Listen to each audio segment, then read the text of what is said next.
From the high plains of the Midwest, I bid you good morning, good afternoon, or good evening, whatever your time zone might be. My nod to the late and great Art Bell. I'm Keith Sharp. And I'm G. Dressel. And we welcome you to Life After Life, a paranormal webcast where we talk about the paranormal, UFOs, or the unexplained. And the biggest question of them all, what happens when we die? Stay tuned. Hey. We're back. Yeah, we're back. Oh my gosh, I was freaking out. Guess what I did this morning, Garrett? What'd you do? I got a root canal. Do you feel better? It still hurts a little bit. Yeah. But but yeah, it's and I think they got rid of the nerves, so they say. Yeah. Do you hear that? Sounds like there's a demon in here. Oh my God. It's just a screaming child. It's my screaming grandbaby. But but so the doctor's like got his foot on the table and he's pushing down. Come on, yeah. He's gluing the crown on. Right, I got yeah. a temporary crown, and then It he's sucks gonna. so bad, dude. Oh my God, it hurt. And but it actually feels better than it did last week. Was awful.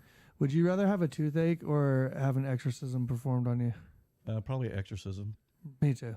Yeah, I don't like. I mean, I didn't used to mind going to the dentist. And I've been fearful of the dentist since I was a child. Really? Yep. You're scared? I don't like going. Pam, what about you? I know you never. We've been married for a long time, and I've never. Does the dentist scare you?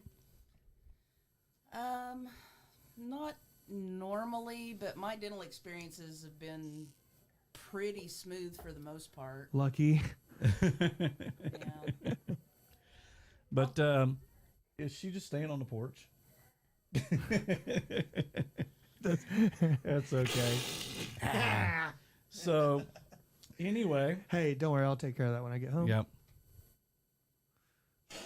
Oh my God. That's my granddaughter, everybody. Yay. Hey. This is my daughter, Kennedy. Not the screaming one. Yeah. No, the responsible one. This is Kennedy. You want to say hello, Kennedy? Who said that? Did you hear that? Yeah. What was that? I hope it was Cass. Because I just heard a... Dude, did you hear that? Yeah, I just heard a disembodied voice. Did you guys hear that? Yeah. That had to be somebody outside, dude. Maybe it's just my friends. We see you. Get out of here, dude. That freaked us out, man. Okay. We have the sage burning in here and everything. We do have sage, and I suggest you guys burn your sage if you have it, your protective candle, say your protective prayers. Hey, because I will tell you after the one, this is a funny story. Yeah. We did this spirit, one of the spirit shows, one of the paranormal shows, and after the show, I was like, hey, were you burning your sage? And you're like, oh no, I just did like a cinnamon candle, and then all of a sudden, dude, your front door open and close. Remember that? Yeah. Yeah. Oh, yeah. That was when we were. That's creepy, I was in the dude. bedroom. Yeah. We were all in the bedroom. We had just done a paranormal show, and we was in the bedroom. We were talking, and the front door opened and shut, and there was no. We have little bells on it, and the bells. You could hear the bells. Me and Dylan both were like, hey, who's here? Who's here? Yeah, and no one was in here. Is Taylor here? No, she's in college. That Oh, was okay. weird. But anyway, what do you guys think of this makeup? My daughter did this. My wife. She did pretty good, man. It's pretty Like for just whipping it up. pretty scary. Yeah.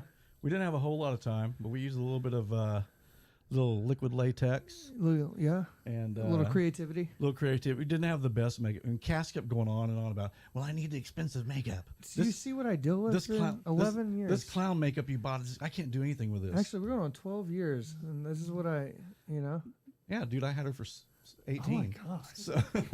So okay. That's a long. God, wait until she watches this video. She's so used to Wait it. until she watches this video. I'm just kidding. I love you, honey. Just make sure the kids are in bed before I get home, please. I just want to play Call of Duty. So, Garrett, Yes. We already got a question? who does Kim take after? Definitely me. She takes out her grandpa. Yeah, cool. Yeah. We look just alike, You I look like think. me after my car wreck. Anyway, there is this Reagan McNeil was the character's name on The Exorcist, and I think I sent you the picture of they have a life-size doll. No, dude, I'm good on that. That thing is. No. I mean, you guys who are on my Facebook page, I posted a picture of it, but it's like $2,400. Of course it is. But God, it's almost worth just. I mean, but Yeah. but when I think about it, what the hell would I want that around the house? That just creep me out. It'd be just like having Annabelle. Yeah, basically. it would be. Ugh. No, thank you. Yeah, seriously, I'm good. I was never a doll person. So let's talk about the movie, The Exorcist, and if this thing was real or not. I'm old enough. I mean, I was only 8 years old when it came out, and I remember watching the news and seeing people come out fainting, vomiting. I remember 2 girls coming out of the theater, and they go, "We've seen it twice, and we still haven't sat through it all the way through." Yeah, and like rewatching it, and I had to watch it in segments. I can see why back then. It's terrible. You know what I mean? Yeah. Well, there was nothing like that movie. Well, And- kids grow up with the internet now, so they're used to seeing, crazy stuff all the time. Like, Yeah. I think in today's culture, obviously, you wouldn't still let your kids go watch it, but they wouldn't be like fainting. No. You know what I mean? Yeah. Like, but it is. He did a good job. Yeah, I watched like you. I watched it a couple nights ago, Mm. and it still makes the hair on my arms raise up. It's so well done. Yeah, and I think there's a lot of it. It's a kind of almost a documentary style, like a raw kind Yeah, of it is. footage. Right. And there's none of this fakes. I mean, CGI. I'm sorry, but I can tell CGI. Yeah, yeah, definitely. Like how they made her head spin Yeah. around in a circle. They took that robotic doll and had Right. a remote control. Man, it's just like, I mean, if you watch even like The Godfather, I mean, the first 2 are obviously way better than the third one, right? It was the like so. third one was horrible. I know, but it was so raw, right? Yeah. Taxi Driver, same era, like that raw footage, and then you match it with the storyline of The Exorcist, and just the, I guess the vulgar nature of it as well. It's kind of shocking. It's like that's exactly I think what it is. It's you're seeing supposedly I think she's supposed to have been 12. 12, yep. I know she's in real life. Linda Blair was 12, but you're seeing these words come out oh of this my girl's mouth gosh. that are just filthy. I watched a documentary. I've been doing a lot of watching on this show, and I watched a bunch of interviews of her, and she said, when I went in there for the read, she said there was F word. She goes, and I was only like 12 years old, and I kept, Kennedy would have been just fine. but she said she kept thinking the whole time. She goes, "What is my mom gonna think?" Oh God, Of me yeah. saying all Right. these words. But her mom actually brought her to the audition for that part, for that role. And she did have a stand-in, and I can't remember what her name is. 26-year-old girl, looks similar to Linda Blair, but she was very young. But she was in a couple of quick scenes. See, I was gonna say, I mean, we whip this up, like she looks completely different. Yeah. You know what I mean? Like when she starts to, no, I know, like you get to see Kennedy without this on. But to my point is Linda Blair. She naturally, looks like a 12-year-old. But when she starts to convert in the movie, she becomes like unrecognizable. I know. Yeah, she's just sweet little Yeah. cherub cheek, Right, Little, yeah. little just sweet girl, and then you see her transform into this demon, and it's just freaking terrifying. And I think that's the other thing too is like it's not subtle. Like she doesn't have like a subtle change. It's like overnight, all of a sudden, Yeah. and they're like, "Oh, let's give her some Ritalin." Yeah. like Yeah. that helped. the psychiatrist in there. Completely They- misdiagnoses her. The psychiatrist going there, and the bed's going up and down. She's like going back and forth. Yeah. And they're like, "Well, I don't see this being a demon possession." And Right? she's Yeah, like, yeah. I'm laying on the bed. Yeah, the bed's jumping up and Yeah. down. All these things are flying around the room. Yeah. And the psychiatrists are like, "Nah." Right. And then so she finally goes and gets a priest. But But I think that to like our point about the movie itself is, you add in the raw footage, the storyline's great, the vulgar nature of it, and then the fact that like this transformation of this peaceful, sweet 12-year-old to a possessed 12-year-old is like immediate. It's kind of shocking. It's like, yeah, Billy. oh my God, what am I watching a completely different movie? Like, Right, and Billy Friedkin was the director on this, and he was hardcore on those poor. I mean, I feel so even for Linda Blair, she was. And back then, I know 3 hours of makeup probably isn't anything now. Right. But she was in 3 hours of makeup. The scene where they're in there and it's cold and this mist is coming out of their mouth. Yes. They didn't have CGI, so what they brought in like 4 big freezer units. Right. They had to get it down to -26 to make a breath show. Oh my gosh. So dude. the actors were in there saying it was horrible. Right. And Linda goes, "What are you guys, bitching about? I'm in a freaking nightgown." Right, And yeah. she said it was just miserable. Right. So But do you think that also added something to it? Because like nowadays CGI. Like, Yes. When's the last time you've seen like a good horror movie, dude? Like honestly. Yeah, I mean it's the special effects, and I mean the movie is just it's a 4. It's a 5 out of 5, 4 out of 4 movie. Yeah. The guys behind there, have you seen behind the scenes on it? I haven't. No. Yeah, there's like all these guys on the other side of the wall, and they have wires and ropes and stuff, and they're the ones pulling and making the bed go up and down. Oh God, dude. And also another thing, we'll get into this in just a minute, but the movie is just so fascinating to me. When Linda, remember when she's going back? She's going back and forth.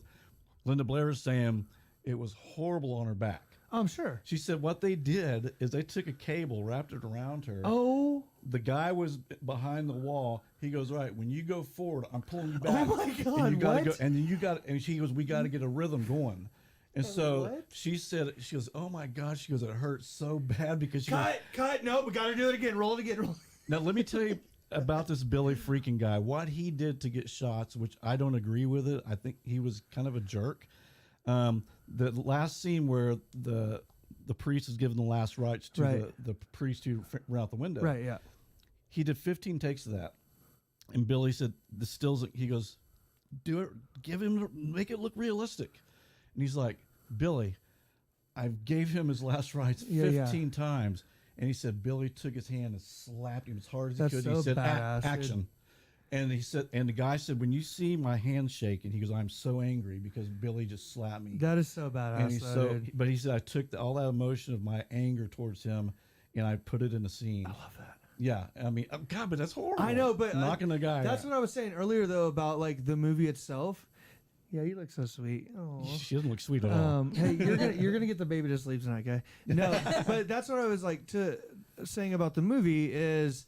Do you think that like the fact that they had to bring freezers in and make it negative temperatures just to create more the scenes, realistic, more creepy? Well, and the strain that the actors are under and like the environment itself, it almost caused like this kind of energy in there. It did. I mean, and we'll talk a little bit about the energy after that went on during that film. Slapped him. And you slapped him as hard as you could. I'm gonna do that to somebody in the next couple weeks. Oh, you're gonna slap me. Bam. Yeah. Now go play. So let me tell you another scene he did, where Reagan turns her head in a circle, Yes. and her mom goes flying backwards. Yeah.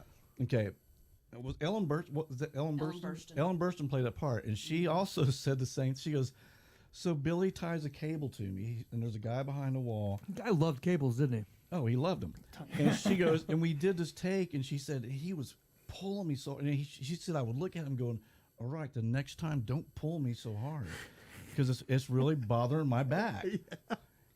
So Billy goes behind her like this, and he goes, "Give it everything you got." Of course. He said, "Give it everything you got." This guy. And the guy at the cable's like, "She just got on. I can't do it." And he's like, this guy was hardcore. And he said, when this action, he said, "I pulled that thing so hard." And when she hits the ground and you see the anger and the disturbed look, that's all natural reaction. Of course. Because so yeah. The whole crew, I think, hated this guy. But look at the product. In hindsight. Yeah, I mean, that's just horrible. Well, what a creative, it sounds like an artist. Like he had this in his mind and he knew how to execute it. That's pretty cool, man. Yeah, was William Blatney? I think he's the one that wrote the novel. Right. And I mean, every studio turned it down. And then finally, Warner Brothers, I think, picked it up. Yep. And he saw The French Connection. Great movie. And that's the one that he produced, the other guy. Yeah. And that's how he got him in. I mean, he goes, "Yeah, I got the script, I read it." He said, "Dude, even those shots in that movie, though, very long shots, beautiful. Like I love that in The Exorcist when they're doing the first scene and the crazy Burke, the director, and they're like moving around. Even that scene to bring all those people in there, it almost reminded me of like Francis Ford Coppola, from like The Godfather and everything, where there's like a million people in the scene." But it's creating this like hectic just environment the entire time. Yeah, I love it. Yeah, if you guys out there I don't know how old our audience is. I mean, I know that Mel. I know you probably never seen it. I'm a movie fan. But yeah, I am too. For you haven't seen it, it's scary as hell. Especially if you love good cinema. It is. And I got to talk about one more scene. Yeah. Sorry. No, go ahead. Movie just interesting to me. So they showed this, where She slaps the guy. He fall and he's going backwards, right, like this. Right. They put the camera like on this platform thing. They had cables, and so what they had the cameraman's falling down with him, but they got a guy holding him down. Yeah. Like for the slow shot of him. Right. falling. Right. Just brilliant. Man, and I wonder because they always have like you can look up and see what the budget was and then how much it made in the box office. I wonder how much of the budget was geared towards cables. Yeah. They just have spools of cables everywhere. Yeah, and they made that movie and they really didn't think he was going to do. I mean, they said they thought it was either just going to totally flop, right, or it would do fantastic. Right. And they were all said it was a flip of a coin. Right.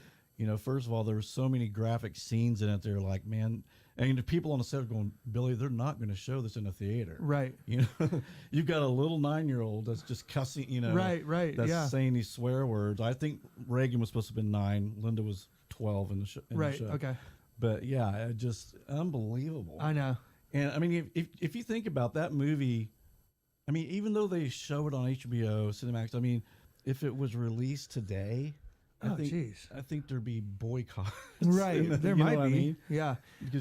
Because of what they're asking this little I know. some of the things she had to do. Well, it wouldn't even be her. It would be CGI and unrealistic though. Yeah.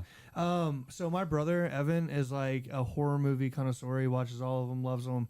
Have you seen Midsummer? Anybody? Midsummer by the director of Hereditary. I have to ask my wife. Have I seen that one? It's bananas. That was great. So all the those are like really, really scary movies. He actually hit me up before we even thought about doing this show and was like, dude, you have to rewatch The Exorcist.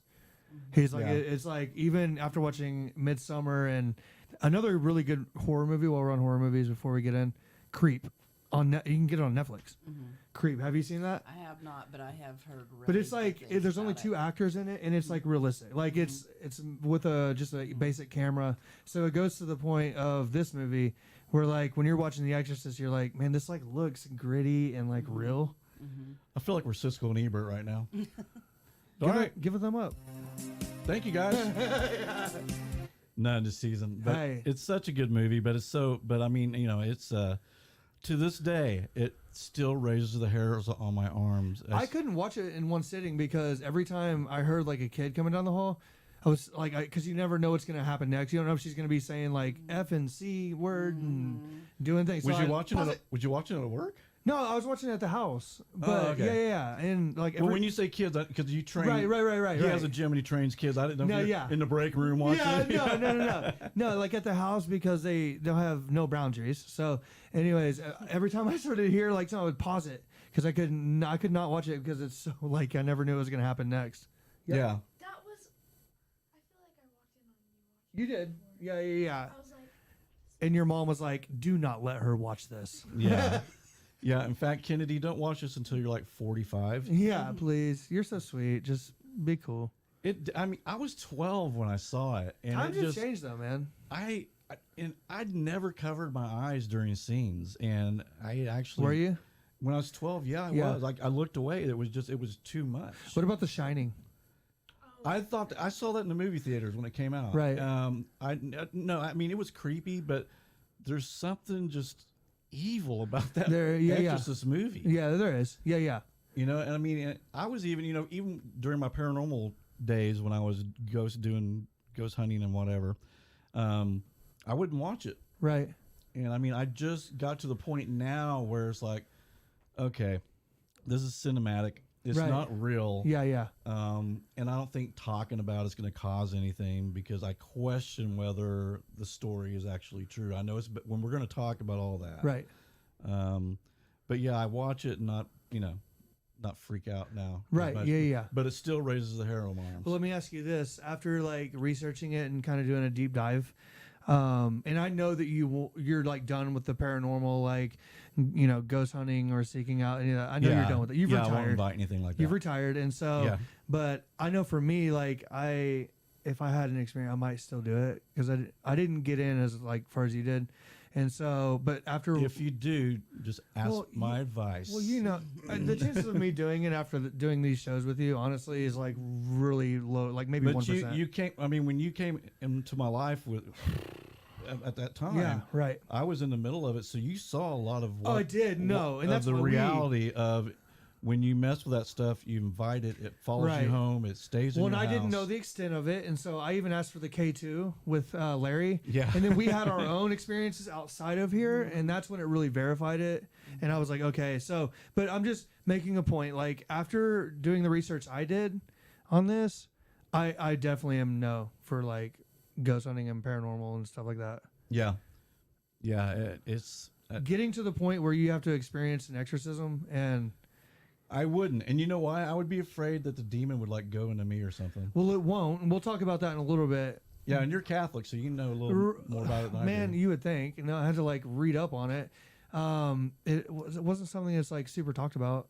It is now. Now you can like, the Vatican has changed rules and they're training people, and because there's more people than ever that are needing exorcisms. Right. So, but after reading this, I'm like, no, I'm cool on ghost hunting and stuff. Yeah, We'll just talk about it. one of the fathers are, well, Jesuit priests, whatever. Again, I'm not sure. I think it's part of the Catholic, but it's not. Right. Some Yeah. I don't understand it, but he was just talking about.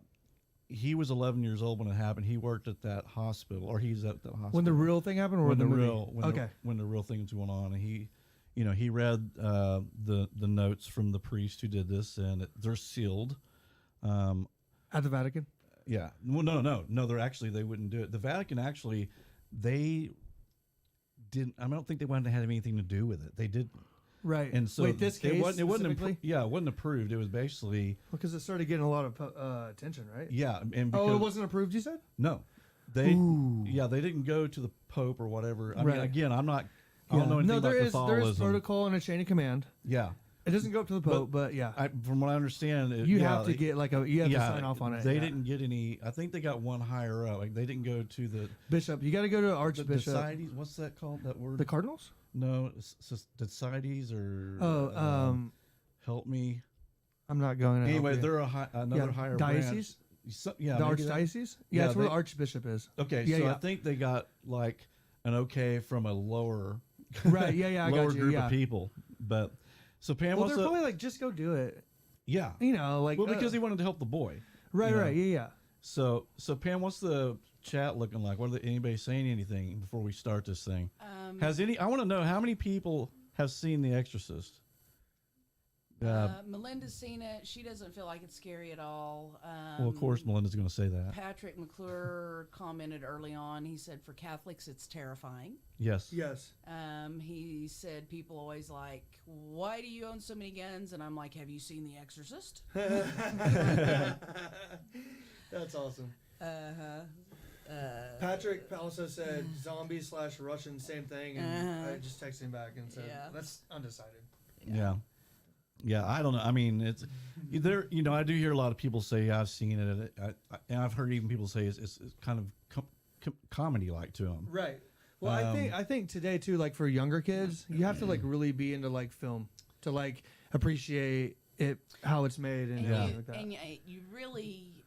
And I think this is especially true for people like Evan, like myself, who enjoy the horror genre. You have to really be willing to buy in, suspend your belief in solid constructs and reality, and it's a great point. Go with the storyline, right? Yeah, really buy in, like you said, to the storyline that. Oh my God! What if this really did happen? Yeah. Or is this capable of happening? Yeah. Right. And I think that was what was scary for me at the time. During my teenage years, I thought this can happen. Mm-hmm. And how does this happen? Why would it go into a child? Mm-hmm. You think, God, that's not fair. Right. Yeah. A poor innocent child. But yeah, the movie still, like I said, I like Garrett. I share that. The cinema quality of how it was shot. Right, yeah. Love it, dude. Yeah, that scene where he's, the taxi cab drops him off, and the windows from Reagan's room, the light from Reagan's room is shining down on him as he's walking. That scene is just, whoa. Right. So good. I mean, look. I know, you're getting goosebumps. I got goose pimples just talking about it. Even the picture that you had at the beginning of the show, just like how it's shot with the light coming down and the plant and it's so like I've seen that before. Everything you watch, you're like, this looks familiar. Like even like the setting, the house, and I mean that's how The Shining is too, though. Like even when we go into hotels when we're traveling, right? Every now and then, yeah, I'll be walking. I'm like, hey, Ken, is there anyone you feel like I'm in The Shining? Huge fear of elevators. Yeah, she does have huge fear of elevators. Yeah, I don't blame you. I don't like them either, honey. If they like, if I get on the elevator and it takes too long, like the door shuts and like say it takes 5 seconds before it starts moving, I'm panicking almost. Yeah. Let me tell you. Let me tell you a 90-second story, and I hope I don't get a panic attack talking about it.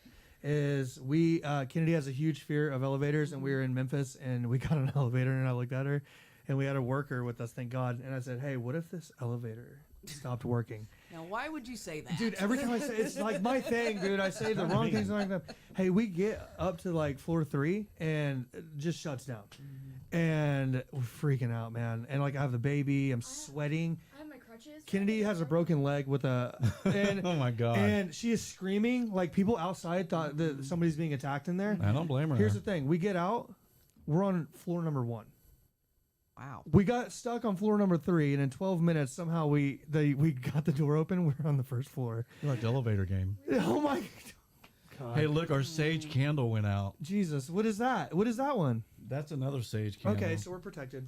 Yeah, let me get this thing. No, no, it's the fan.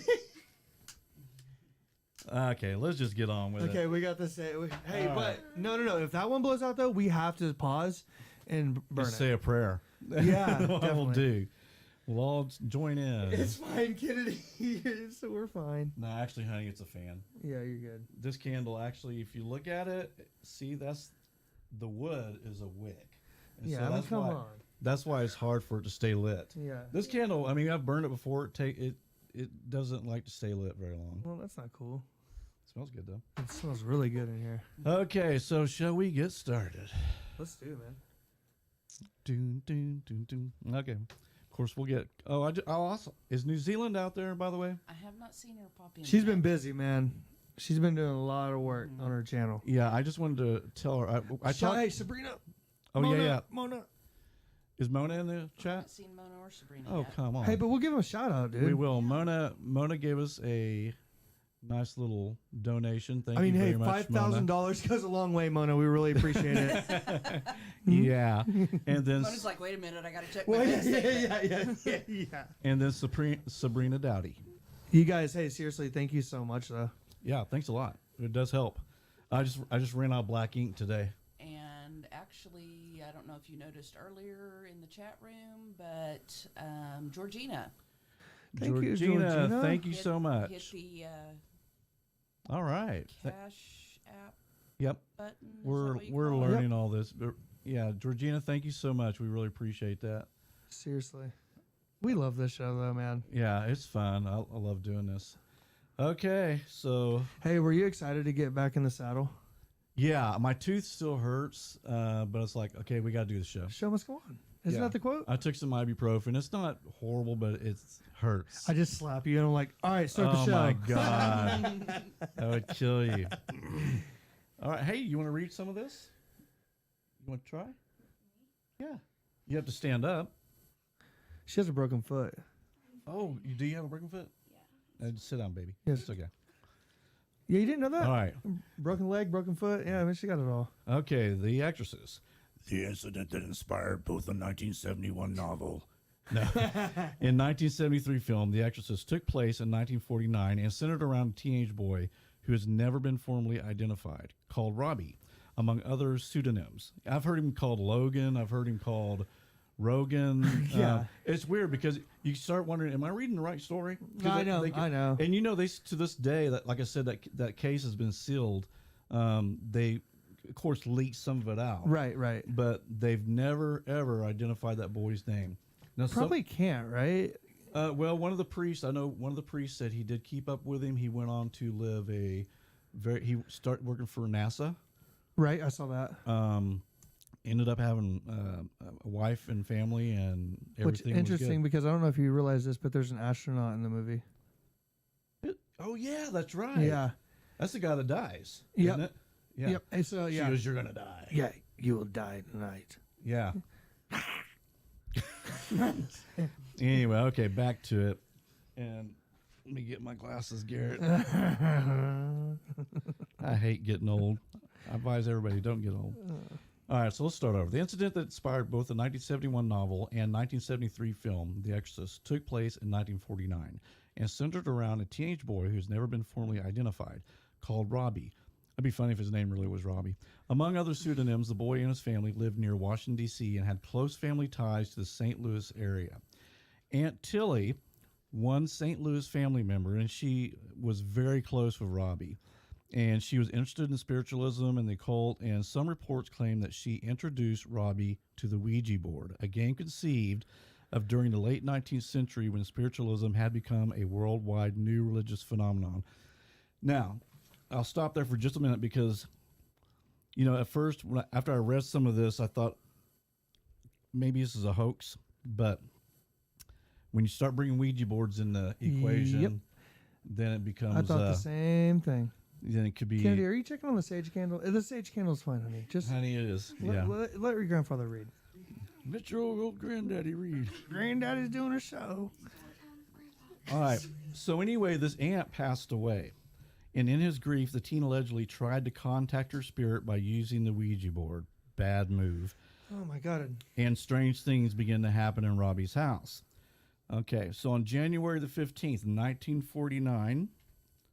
Ooh, look at that picture. Ah! Kennedy, I said get off the screen. That was a jump scare. Anyway, this is the house that is just a little quaint little house, I guess. I like that house. Huh? You like it? Yeah. You can probably buy it. It looks abandoned. $5. So anyway, on January 15th, 1949, Robbie and other family members heard what sounded like water dripping in their home. Despite checking the whole house, the family found no leak. The family began to hear other sounds, scratching like claws scraping wood, brushing noises off like mice, or brushing off noises of mice and squirrels. The family called in pest control. Despite removing part of the home's floor, and a piece of wall, the exterminators found no pests, Garrett. So, new noises began to bedevil the household, growing more intense in Robbie's room. The family heard squeaking shoes, then footsteps. No, dude, that's... Yeah, no. Who just did that? I think that was good. Yeah, no footsteps, man. I hate that. Yeah, during one episode, the boy and his grandmother saw a picture of Jesus Christ hanging on the wall and it began to shake. Oh, his grandmother saw that too? That's what it says. Okay. Robbie's mattress began shaking and the bed's cover flew out from beneath the mattress. At school, the boy's desk began sliding into aisles, banging into the desk of other students. Really? That's what they're saying. Coat hangers, books, and fruit flew across the room to land near the boy. Other furniture and items began to fly across rooms, smashing into walls. Robbie, his mother, and his grandmother felt a claw-like sensation running along the underside of his mattress. What would that sound like? I mean, I guess it'd be... The mattress? What is this, 1947? 1949. 49? Yeah. During an early visit from a local priest, Robbie began to speak in Latin, a language the boy had not studied. Eventually, scratches appeared on the boy's arms, legs, and chest, sometimes forming letters, but not recognizable words, until the events of the exorcism in March and April of 1949. Okay, so increasingly concerned, Robbie's parents took him to see a medical doctor, a psychologist, and a psychiatrist. The family also turned to local Lutheran minister Reverend Louis Miles Schultz, who agreed to observe their son. Schultz also saw the boy's bed shake, dishes fly through the air, and furniture move of its own accord.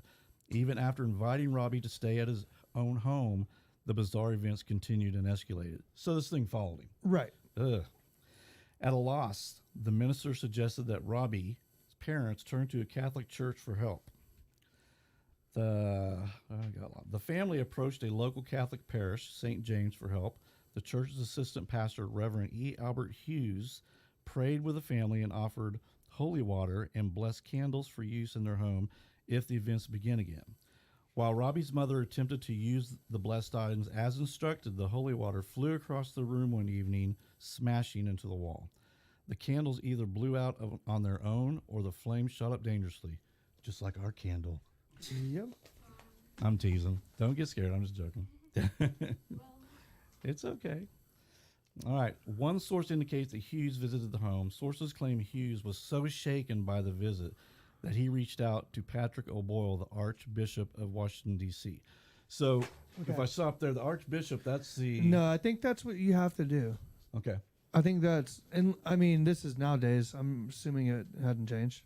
Right. So if you get the guy saying approving this exorcism, you don't have to go to Vatican. Actually, I'm sorry.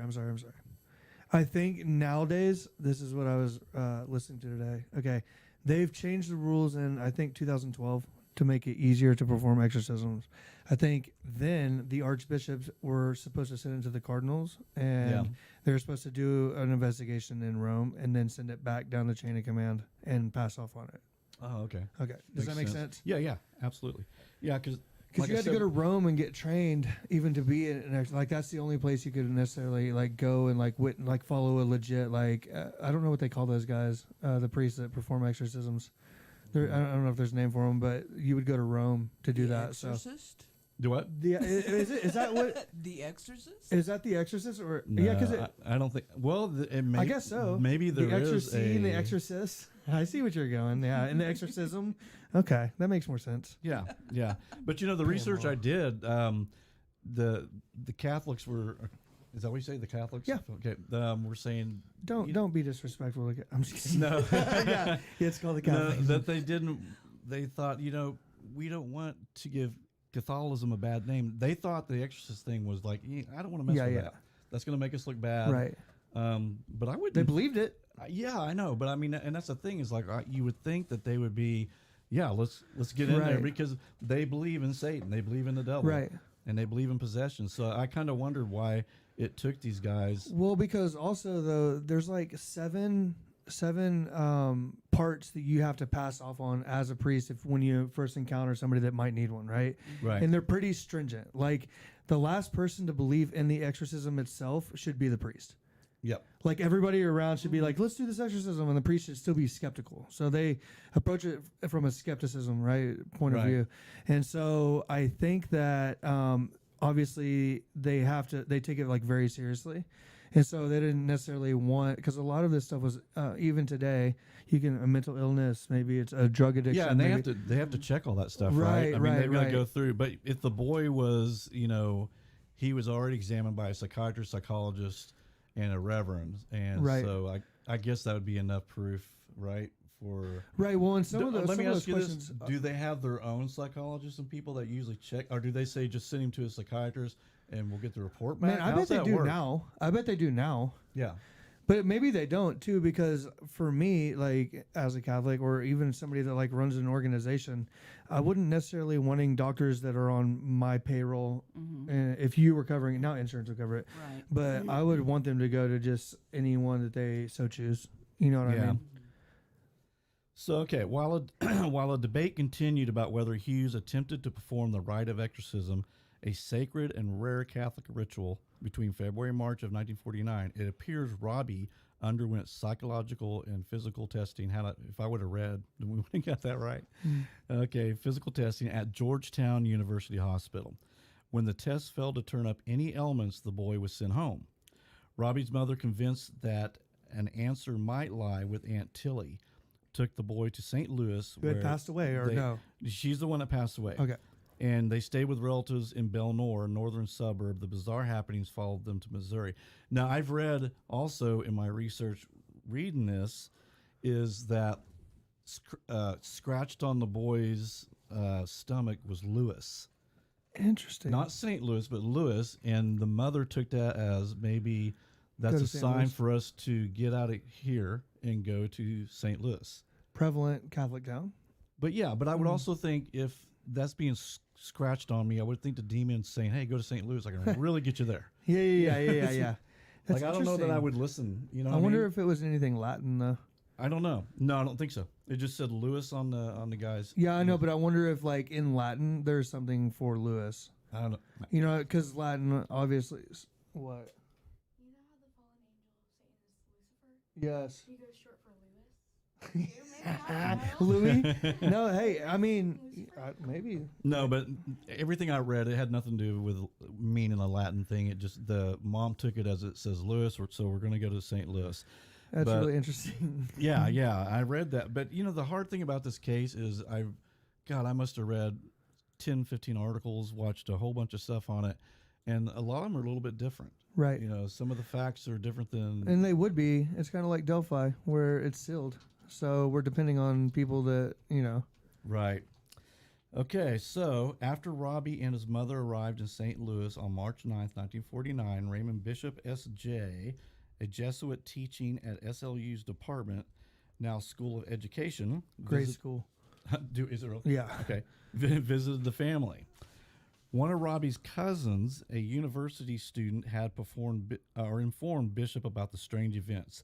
The young priest, acting on the advice of fellow faculty member Lawrence Kinney S.J., what's that? I guess that's junior, or I don't know, Jesuit, and the SLU president, Paul Reinhardt, met with the boy after blessing the home. Robbie's bed was shaking when they met, but the shaking stopped when the priest sprinkled holy water to make the sign of the cross.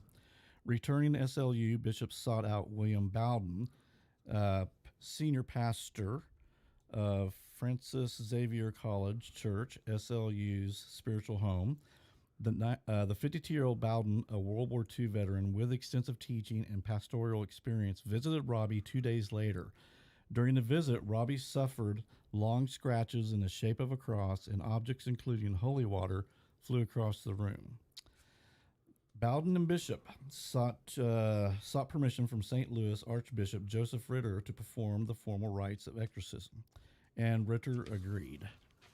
According to the diary kept by Bishop, after Ritter authorized the exorcism, he and Bowden, the lead exorcist, visited Robbie in Belnor nightly throughout the rest of March and into April 1949.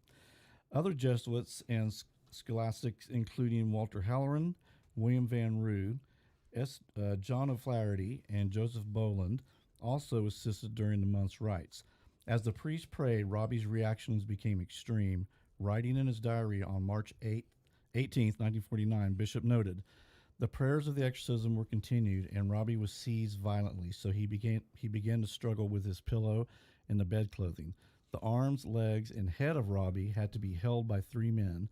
The contortions revealed physical strength beyond natural power. Robbie spit at the faces of those who held him and at those who prayed over him. He spit at the relics and at the priest's hand. He writhed under the sprinkling of holy water. He fought and screamed in a diabolical, high-pitched voice. During one evening session, Bishop reported that a picture of the devil appeared on the boy's leg.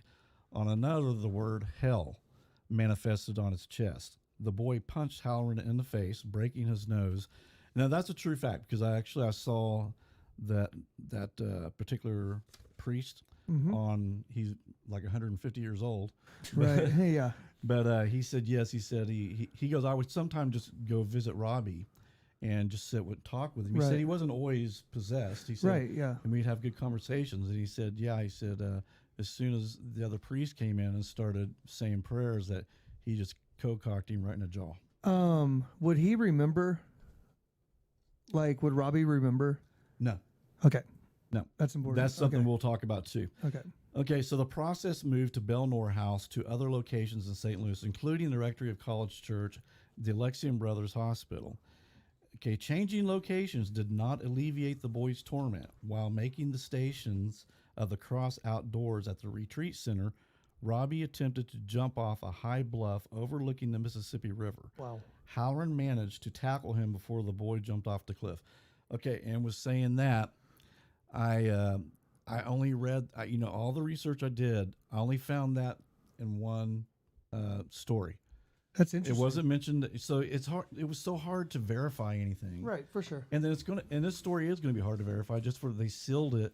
Now, it did leak out. One priest I think it's Halloran, that started talking about it, and the Washington D.C. newspapers got a hold of the story and started writing a bunch about it. But it's hard to figure out, is this true or is it not? Okay, on Easter Monday, April 18th, 1949, Robbie awakes in a fit at the Alexian Brothers Hospital. Bowden continued the rites of exorcism, placing a holy item on the boy's hand and around his neck. According to Bishop's diary, the exorcist then demanded to know the name of the demon possessing Robbie. The Jesuit demanded the demon leave the boy in peace. The fit continued, according to Bishop, and the demon mocked Bowding, saying, he has to say one word, one little word, I mean one big word. He'll never say it.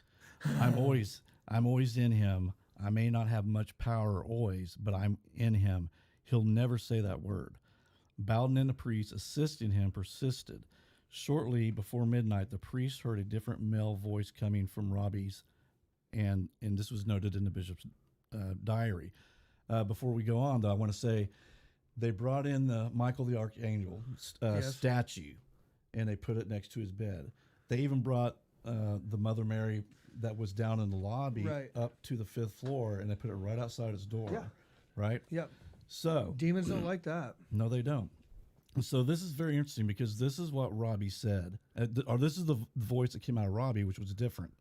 It says, Satan, Satan, I am Saint Michael, and I command you, Satan, and the other evil spirits to leave the body in the name of Dominus immediately, now, now, now. Did he know that they had put that Saint Michael there in the Virgin Mary? Oh, yeah. Okay, so he was Robbie. Now about the mother, the Mother Mary, I don't know. Okay, but definitely they had the Saint Michael, sitting next on a table next to his bed. Right. So he knew that was in there, which is, I guess, I see where you're going with this. No. Yeah. Well, I think I see where you're going with this. Well, hey, he wasn't Catholic though. No, he was not. He was German Protestant. Oh. Okay. So my thing is like being able to identify a relic of Saint Michael, no matter how big it is. Like, I'm Catholic, I can't go up to a statue necessarily and be like, "Oh, hey, there's Saint Michael." Do you think the priest? Yeah, but could you think the priest could say, "Robbie, I'm bringing this"? He definitely could have, yeah, because Saint Michael your protection. Because I believe he's the patron saint of soldiers in war. Yeah, he's a protector. Yeah, even Pam knows about this. Yeah, one. right. Yeah, because Otis had, because my friend Otis had a big old tattoo of Saint Michael on his back. I know a lot of guys that have Saint Michael's tattoos. Yeah, I had just drawn the bloodline, and when he was showing it to us, which was like our first date almost. Yeah, it was our first date when I took you to go see Otis Watkins is a local guitarist. That's just amazing. Yeah, he's amazing, dude. Yeah. And he had that big, and Pam recognized it right off. I thought it was an angel, but she knew it was Michael, and he was like, "Hey, you got it." I believe that tattoo on Kyle or Larry's arm is Saint Michael. I haven't even the one with the 10-pack. Yeah, the 10-pack. Probably. You talking about Larry or Michael? Larry, Larry or the tattoo? Yeah, both of them. So moments later, Robbie woke up. The boy told the priest he's gone. Tell him that he had a dream that Saint Michael, the archangel, had battled the devil and the demons to free him. Other reports claimed a loud noise like a gunshot sounding and could be heard coming from part of the hospital where Robbie had been staying. So I guess like escaping of energy, leaving. Ooh, you know, I heard a sonic boom during my paranormal time, and Pam, I don't know if I ever mentioned that to you. Do you remember when I heard that super loud pop in the living room? And it came from right behind me. It was like someone had clapped, like super, wow, dude. But it was a super loud clap. It was right over my shoulder. I turned around. There's no one there, nothing there. And I went in and I told Pam, I said, "Oh my God." I said, "I just heard this I'm huge." I'm completely unsurprised right now. Yeah. Honestly. Yeah. But after reading this, I started wondering, well, maybe that was the spirit leaving? After reading all of this stuff and listening to all of it and doing the research, it kind of reminded me of some stuff that you had going on, Keith. I'm not going to lie, dude. That's why, like, I can't wait to get into the discussion about is this real or not. Yeah. I mean, because we could talk about, you know, like I said, I have a belief in spirits that are just mean, earthbound spirits who may act like they're demons, but they're not really demons. Right, yeah. Mimicry, yeah. Okay, so anyway, after the exorcism, the Archdiocese of St. Louis received a complete report on the exorcism, closing the matter formally. Neither the Archdiocese or the Missouri Province of Society of Jesus spoke publicly about the events to protect Robbie's identity. In August 1949, Schultz spoke about the events in public in several news outlets, including the Washington Post, who wrote stories about the exorcism. A small item appeared in the Catholic Review, an article that became the basis of a novel by Georgetown University alumnus William Peter Blatty. And we all recognize him because he's the guy that wrote the novel. Mr. Blatty. Yep, wrote the novel. Blatty would change the key facts about the exorcism in the book as he did in the 1973 film version of The Exorcist. The film starring Max von Sydow. Thank you, Pam. Well done, Pamela. Well done. And Linda Blair went on to earn 2 Oscars and became one of the highest grossing films of all time. Okay. Now we're going to read some. We hadn't had a chance to have a meeting about the show. I don't even know what you wrote. So no, it's fine. What does it get into? Honestly, before I keep reading, man, it's just the plot of the movie. Okay. And I don't even know if we necessarily need to read it because we've talked about it so much. And the other thing is, if you haven't seen the movie, first off, watch it. And then secondly, everything Keith just said in that story, just put that into movie form essentially and exaggerate it just a tad bit. I mean, not a tad bit, a whole bunch. Yeah. I mean, as you guys can see, I've got a picture of Linda Blair floating in air. That never happened. The head spinning around. That never happened. But in exorcisms, there have been documentation of levitation. Yeah, I'd have to see it though. I would too. I would too. Okay, so anyway, now we kind of talk about the other side. Okay. Some skepticism, maybe. Okay. According to author Thomas, and we'll get into that in a minute. According to author Thomas B. Allen, Jesuit priest Father Walter Halloran was one of the last surviving eyewitnesses of the events and participated in the exorcism. Allen wrote that a diary kept by an attending priest, Father Raymond Bishop, detailed the exorcism performed on Robbie. Speaking in 2013, Allen emphasized that definite proof that the boy, known only as Robbie, was possessed by a malevolent spirit. According to Allen, Halloran also expressed his skepticism about potential paranormal events before his death. This is the priest I told you that I actually saw an interview with. Right. So he was there. When asked in an interview to make a statement verifying that the boy had actually been demonically possessed, Halloran responded saying, "No, I can't go on record. I never made an absolute statement about things because I didn't feel I was qualified." Because he was young. He was one of the newer priests. Right. In 1993, book called Possessed, The True Story of the Exorcism, author Thomas B. Allen offered the consensus of today's expert that Robbie was just a deeply disturbed boy, nothing supernatural about him. To psychiatrists, Robbie suffered from mental illness. To a priest, this was a case of demonic possession. To writers and film video producers, this was a great story to exploit for profit. Absolutely. Those involved saw what they were trained to see. Each purported to look at the facts, but just the opposite was true. They manipulated the facts and emphasized information that fit their own agendas. Author Mark Opasnik, I hope I said that right. It was perfect. Questioned many of the supernatural claims associated with the story, proposing that Robbie was simply a spoiled, disturbed bully who threw deliberate tantrums to get attention or to get out of school. Opsinick reported that Halloran, who was present at the exorcism, never heard the boy's voice change, and he thought the boy merely mimicked Latin words that he had heard clergymen saying rather than gaining a sudden ability to speak Latin. Opsinick reported that when marks were found on the boy's body, Halloran failed to check the boy's fingernails to see if he had made the marks himself.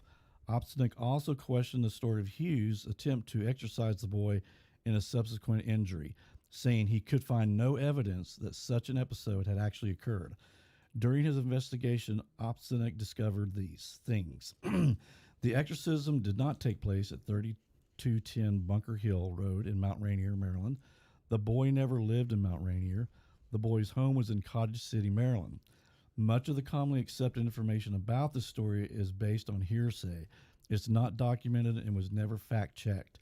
There is no evidence Father Albert Hughes visited the boy's home, had him admitted to Georgetown Hospital, requested that the boy be restrained at the hospital, attempting an exorcism of the boy at Georgetown Hospital, or was injured by the boy during an exorcism or any other time.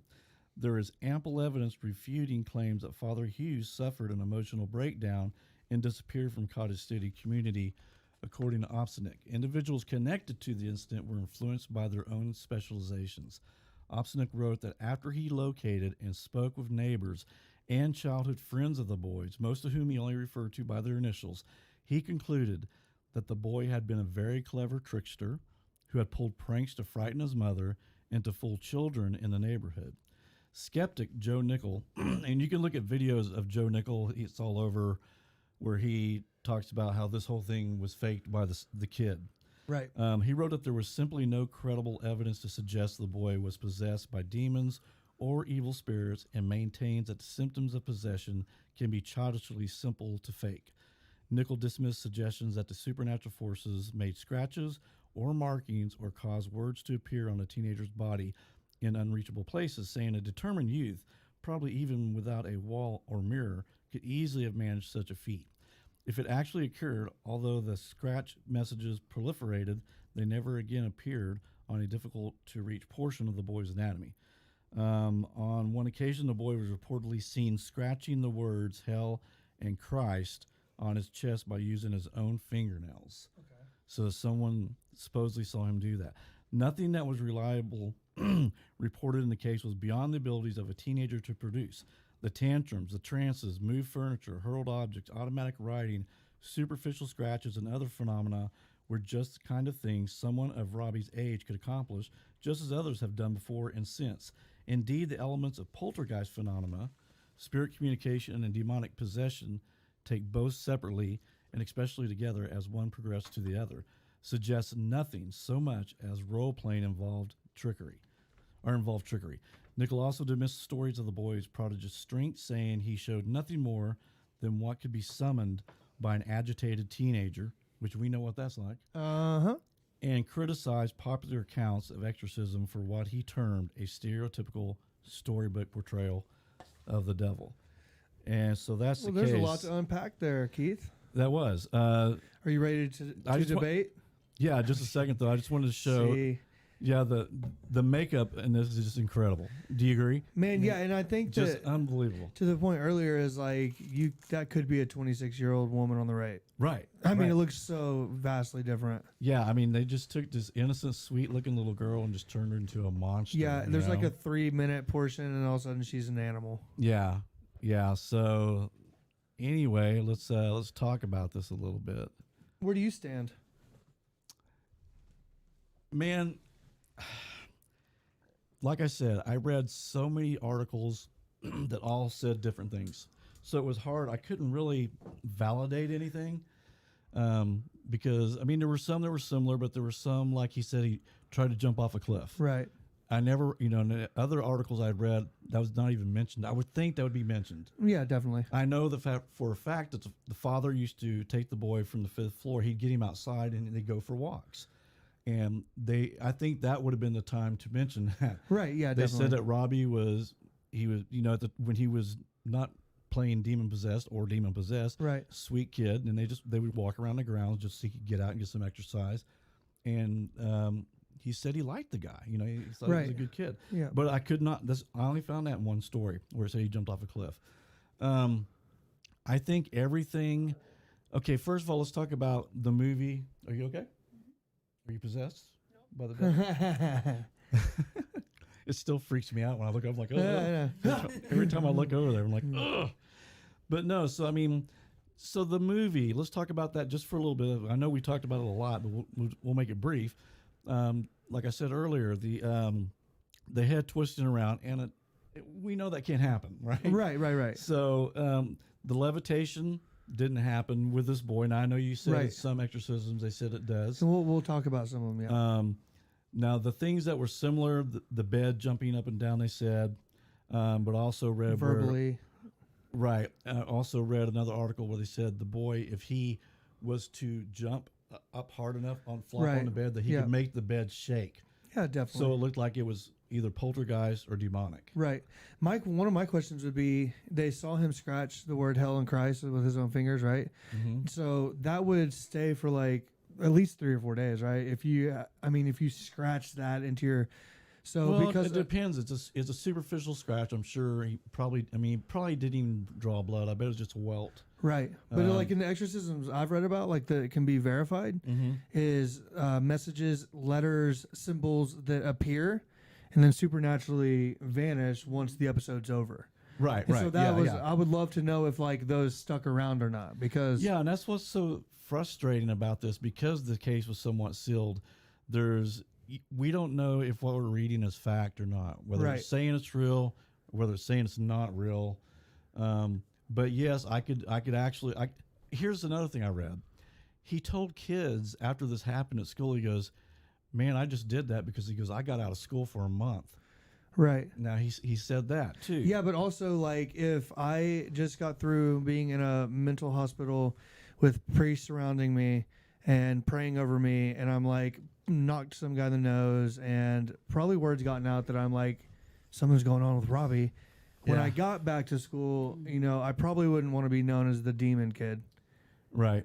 You know what I'm saying? Like Yeah, I would make up a story. I would be like, yeah, dude, got out of school. I'm cool. Mm-hmm. Yeah. And then knowing deep down inside, I'm like, oh my God, I had a demon inside of me. Yeah, that's a good point. I attacked a priest. But everything I can see could be easily faked during that. I mean, I heard the kid was a bully, which we talked about. He was a troublemaker, just kind of a smart alecky kid. But also the thing about, like, on the flip side of even that is like some of these, and I want to go back to a point really quick, because earlier we're talking about how the Catholic Church really didn't want this to get out. Like, they didn't want it to get out to the public. Right.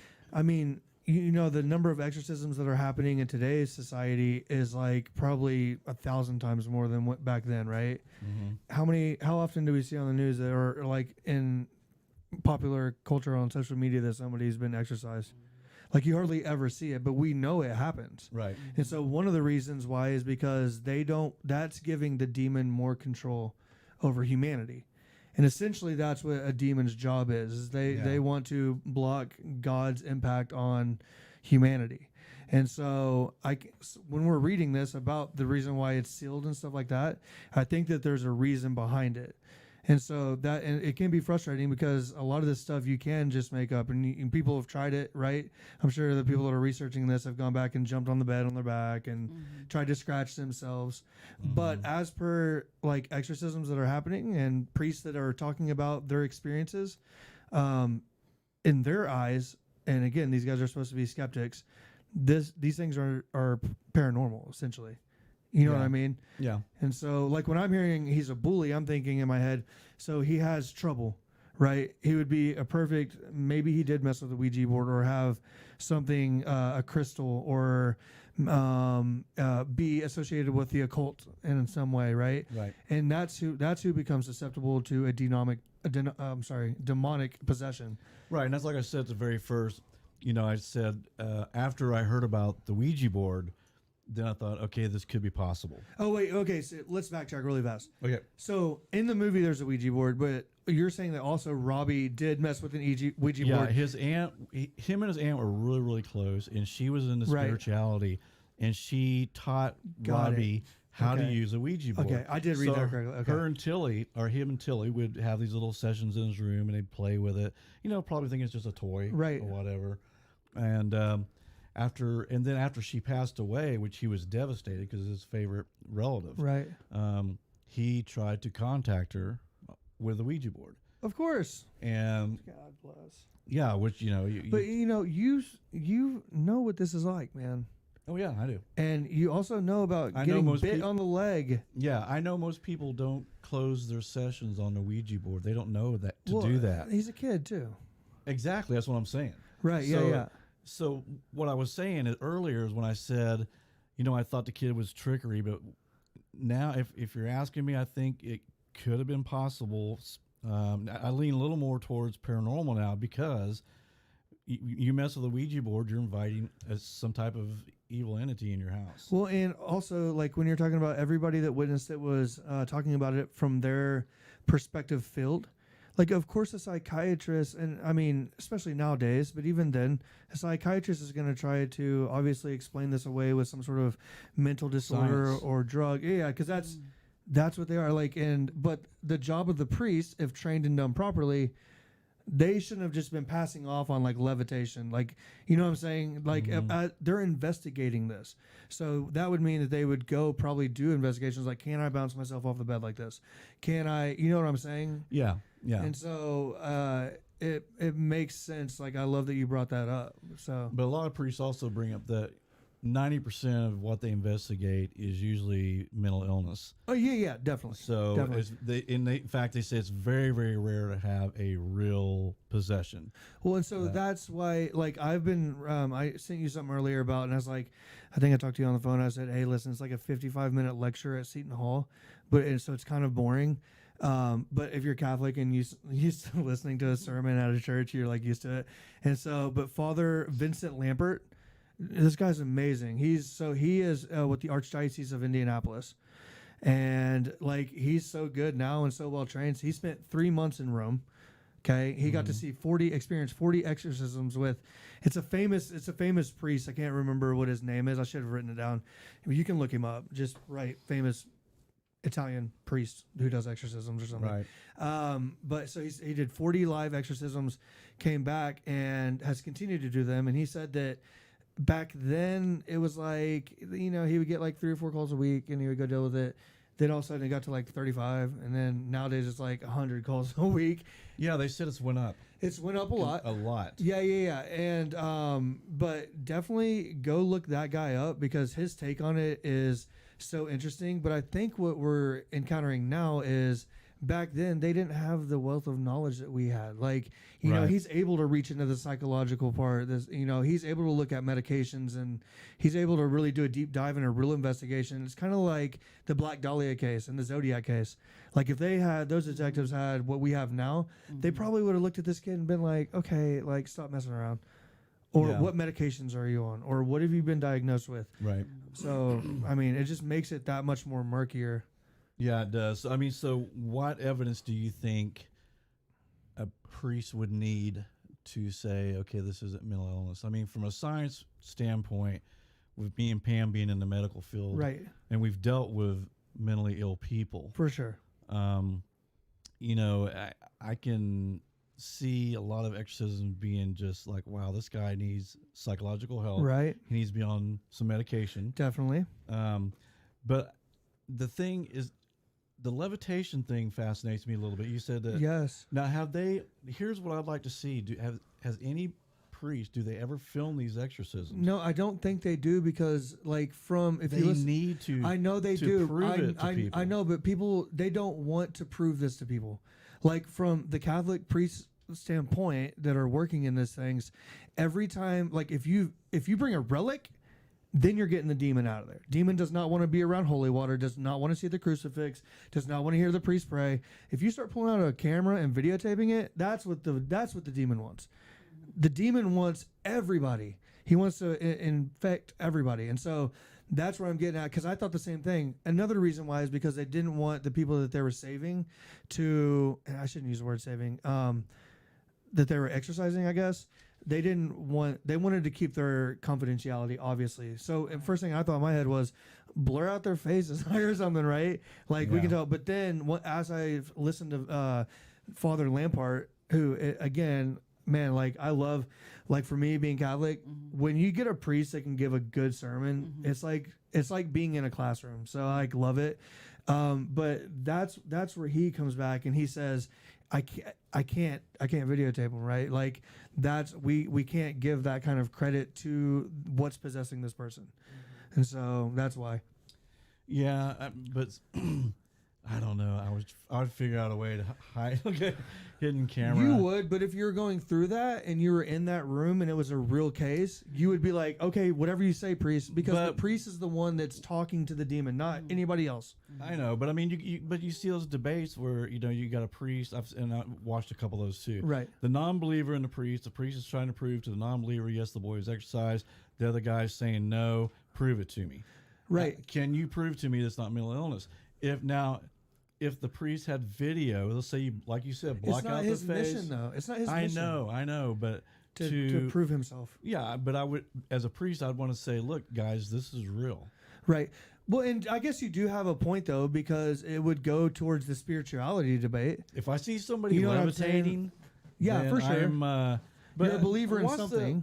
So, I mean, the percentage of levitation's got to be like, what, 1%? Maybe. I mean, it can't be too much. But to your point about like a priest trying to debate with a non-believer, like they have two completely different missions.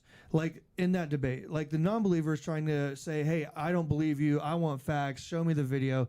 Where the priest's mission in this is to say, I don't want this to spread to other people. I don't want anybody to go through this. So I'm not going to video, even if like you don't believe, good. I don't want you to believe. Right. I don't want you to believe in this. Right. And because you know my whole thought about that. Right. The one who believes in it can create it. Can create it. Exactly. And so, I mean, I guess it does become a question of believing and non-believing though. I think it's the ultimate question. Yeah. That's kind of like my belief system is, I think if you go looking for something, you're going to find it. Right. If I think have a demon in me, I'll create that. Whatever that, I think, like I said before, as human beings, we have the power to create all sorts of things. Right. Whether they're positive or negative. Right. Visualization, that kind of thing. If you're a priest and you're looking for demons, you're going to find them. Right. If you're a guy who believes in possession and some mentally ill stuff is happening with inside yourself or whatever, right, then you're going to think you are indeed possessed. Right. So, so like, I think you can create that. Oh, yeah, for sure.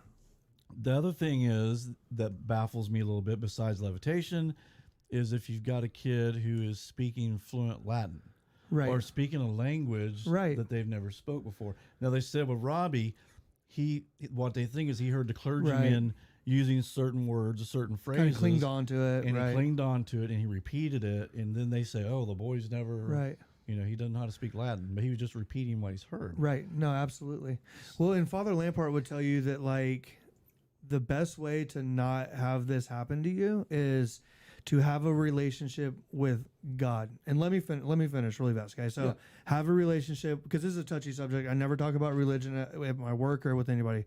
So you have to have a relationship with God, because that gives you something like the spirit, the demon is not necessarily going to want to come towards you because he knows you're protected, but also you in your mind know that you have God to rely on, right? And your beliefs. And so for me, I'm not a religious person, but I'm a spiritual person. Yeah, me too. So I don't think you necessarily need to have God, but you need to have something.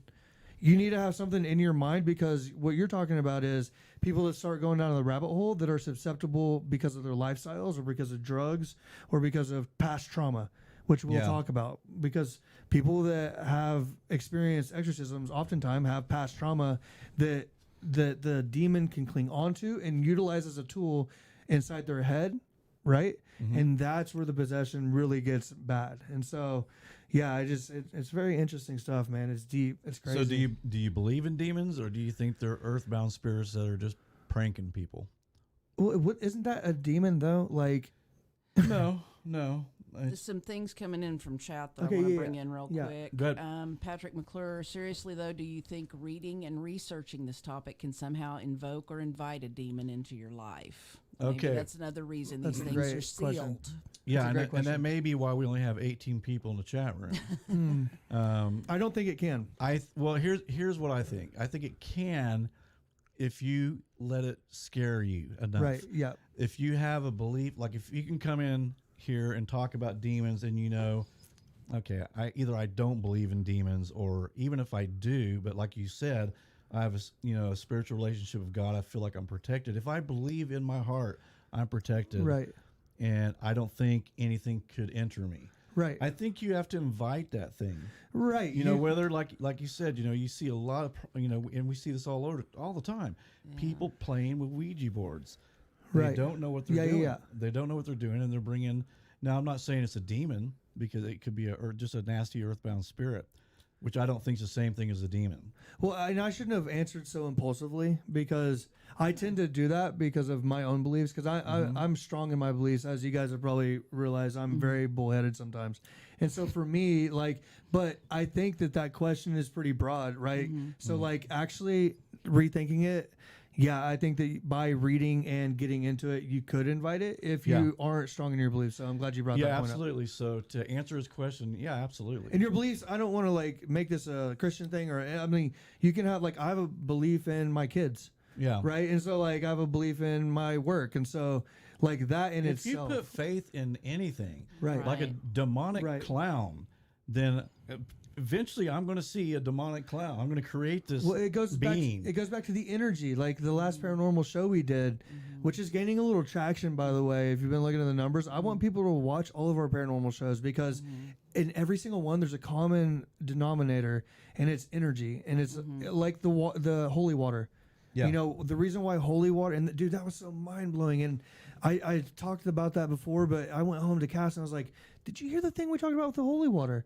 Because as a Catholic, I go in and I take it for granted. I'm like, oh yeah, go sit down, whatever. Tell the viewers who haven't heard the story about the holy water Well, experiment. So the holy water experiment was they had 3 different kinds of holy water. One was prayed over by a priest that truly believed in what he was praying. One was untouched, and one was screamed at. And at the molecular level, they each had a different makeup.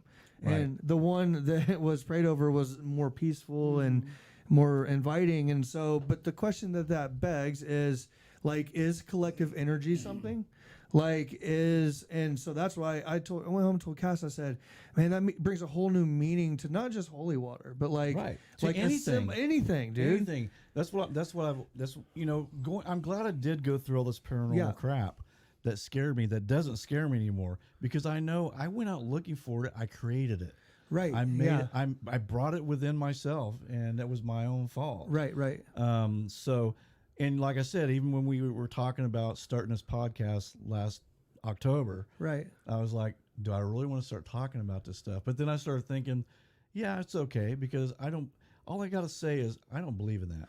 Because I can say that verbally, I don't believe in that. Yeah. And because I'm not giving any energy to manifesting anything like that, I don't think it's going to happen. But if I do, and we talked about also inviting. Now, don't get me wrong. I think there are spirits out there, and like I said, I did that experiment with the spirit box, where I said, I wonder if I just turn this on and I don't say anything. Right. Will any spirit's voice come through there? So I did. I just turned it on, walked around, nothing. As soon as I said, "Are there any spirits here?" Right. Boom. Right. Voices start coming over this thing. And that's because I invited it, right? And at that time, I really believed it too, and I still do. But I'm just saying, my belief system brought that onto me. Now that I know that anything you put energy in, you can manifest. Whether you can, they talk about visualization. You want a better job, so you concentrate on, I want a better job. Yeah. And you know what? It works. It does. It works. I want a better relationship. I want.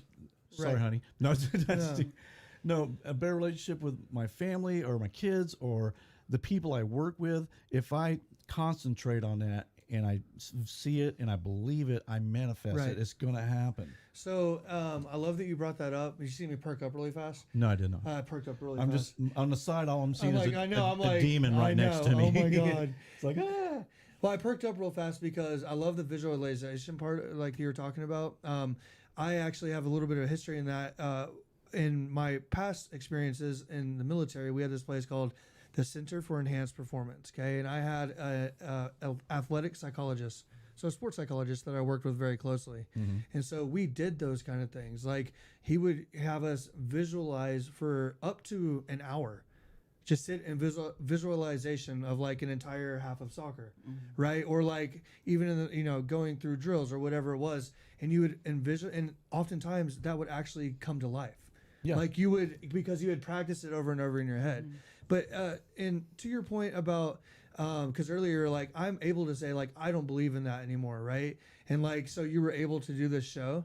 I think one intricate part of that to point out is that when you were using the spirit box and when you were using the K2 and doing the light bulb experiments, your purpose was to interact with those spirits. Absolutely. On this show, the reason why I'm so comfortable in doing this is because our purpose is to create a platform for people to openly discuss it. Right. And so like everybody's purpose in this chat room, like I know Jaggy C is like freaking out about like talking about this stuff. I'll interrupt you for just a minute. Yeah. Jaggy C, your cousin had mental illness. I'm reading. I had a cousin who had multiple personalities, like 28 or so. Was that mental illness or demon possession? Probably mental illness. Now, some people could say there's 28 spirits in him. Yeah, you know? no, yeah, like But I multiple think- personalities, an actual thing. Yeah, it's an actual. Yeah, Yeah. It's an actual Yeah. diagnosis. Yeah, yeah. And usually, what happens is Jaggy. I wonder your cousin if he suffered any abuse as a kid. Love you. Because what they do is to overcome the traumatic events that's happening to them. They splinter off into personalities to Right. be able to cope with Right. the traumatic thing that happened. Right. So you'll see that. I mean, most people who have multiple personalities had been either physically abused, sexually abused. Yeah. Something happened, and that's just their way, their defense mechanism Bullied, of yeah. it did not happen. Right. Absolutely. So- Absolutely. Yeah, and I think that when you see a symbol that pops up on a human body and then disappears Yeah. without leaving a trace, that's when you're able to be like, okay, like everybody involved here, we all just saw that, right? Okay, so we're gonna need to get this past. Hey, what was cool about Father Lampert though is that he's so well qualified. Hey, just sit right there, please. He's so well qualified and he's so experienced that his archbishop is like, yeah, just call me. Like, I trust you enough that, so the rules in 2012 changed. I believe someone can fact check that. At some point it changed. And so now, like, Archbishop, but he's like, yeah, I'll give you my cell phone number. Just call me while you're doing it, and I'll pray for you while you do the prayers. And Father Lambert's like, thanks a lot, man. Like, cool, yeah, like, thanks for praying for me while I'm out there doing your job. But but that speaks to two things. That speaks to how much more prevalent it is, at least the caseload, and it also speaks to how well trained they are now. Yeah. I mean, I'm sure that they got to see the sealed documents. Do you think? I don't know, but what keeps rolling through my mind as we go through this, and not obviously being a well-versed Catholic. So Garrett, I'm leaning toward you for Really bad appropriate idea. That's not a good appropriate answer idea. for this. Yeah. Is No, I'm just joking. I always heard through the years that, you know, miracles have to be verified Right. by the church. For sure. And how difficult that is. Oh yeah, it takes years. Why is it seem to be so much easier to verify possession? Right. That's a good point. Do you think that it's well, and also like a miracle happens without them seeing it, I believe.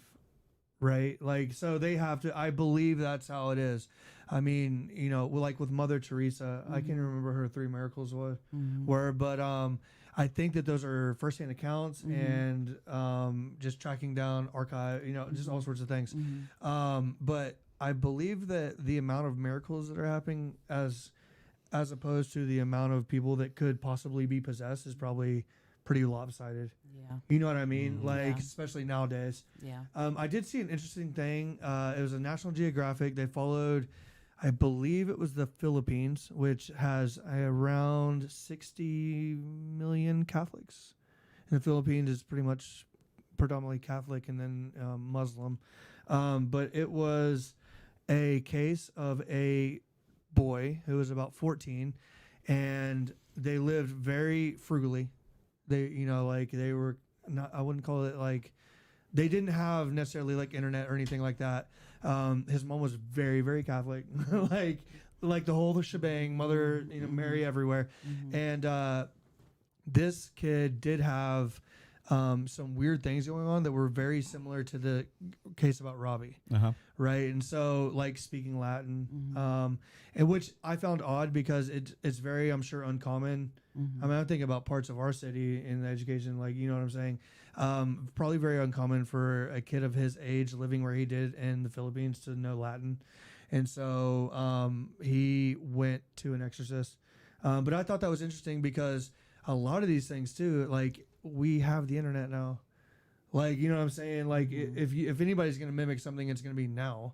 And so even back in 1949, some of the things that this kid was doing or that they're saying he was doing isn't necessarily he could pick up a book and read about. It wasn't like he could, like, turn on A&E and see, like, ghost stories.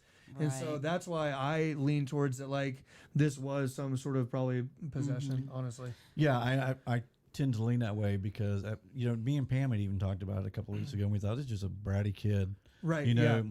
But when I did the research and I found out he was messing with a Ouija board, then my thought process started Yeah, that changing. changes a lot. Right. Yeah. Because you're inviting at that point, you're inviting a spirit, you're manifesting this thing. Right. So, whether it was a real demon, I don't know. Yeah. Well, okay. Doug Sari in the chat has thrown in several times in various forms about mental illness and who easier to manipulate than someone who's Absolutely. mentally ill. Hey, man, that is a great point. Who easier to control, or Right. we've talked about like you Susceptible. said, the energy Yeah. before, and who's susceptible, who's easy to hit, and it's a valid point. Someone with a shattered psyche, Right. I would think would be prime Right.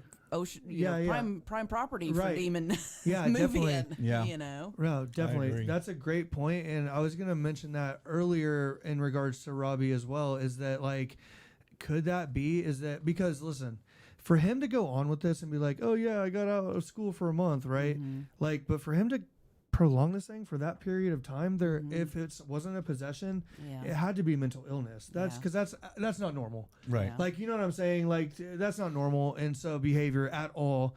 But could and it to go through being tied to the bed because they restrained him as well. and to like punch and somebody like a priest, Yeah. like anybody, but like especially in somebody like I know he. I walked into the midst of a TED talk he was watching about a physician talking about DID, dissociative identity disorder, which is what the current PC name is for MPD, multiple personality disorder. Gotcha, okay. And I think that, obviously they say people that tend to develop that have been through such horrific, severe physical, sexual, emotional, mental trauma that their mind and their psyche just shatters into all these pieces. Right. Trying that's the to only protect. Is that the only way their brain can function? Right, Yeah. trying to protect one another. But what this makes me question, it just occurred to me, Robbie's Aunt Tilly. Yeah. Continue, please. Yes. Who he had this wonderful relationship That's with. mentioned. That's and verified. we're talking about someone who's into spiritual things. So Aunt Tilly, maybe a little bit of a hippie before she was a hippie, but what else was Aunt Tilly into? Right. Yeah. Definitely. Maybe Aunt Tilly was into Robbie. Right. Could be. Maybe. Actually, that's been mentioned. And maybe Robbie's brain shorted out when Aunt Tilly wasn't there anymore. Right. Well, there was some talk about molestation. Yeah. Possible molestation from Aunt Tilly. Right. Nothing verified, but it was mentioned. Yeah. Which would actually fit right into the whole diagnosis. And thing. at that timeline, you didn't talk about that kind of thing. Yeah. A for lot sure. of people don't want to talk about it nowadays, but it's Especially more them. accepted. But Right, then, for sure. 80 plus years ago, Oh, definitely. dirty secret. We got to keep Right. that Yeah. buried. Yeah. Definitely. And especially when you stop to consider that the potential perpetrator Was a of that female. abuse was a female. And this is a male in 1949, post World War II, Yeah. teenager. Man. Yeah. But yeah, and the fact that you add in the variable of the Ouija board and the occult, that's when it becomes a mental illness that turns into a possession. Right. Yeah, and that's what my conclusion is on this. Right. That's what I think what happened. Well, Now, let's. Okay. I'm just saying, had there not been a Ouija board involved, then we could look. Excuse me. We could look at Pam's. Jesus, man, are you turning into a? No. Sorry. But what Pam was saying too, molestation, Right. possible, without the Ouija board. What I'm saying. Right. So it's hard to tell, but I'm leaning because he was messing with the Ouija board. Definitely, he brought something in the house. And it's sad and unfortunate, but a lot of times those types of things,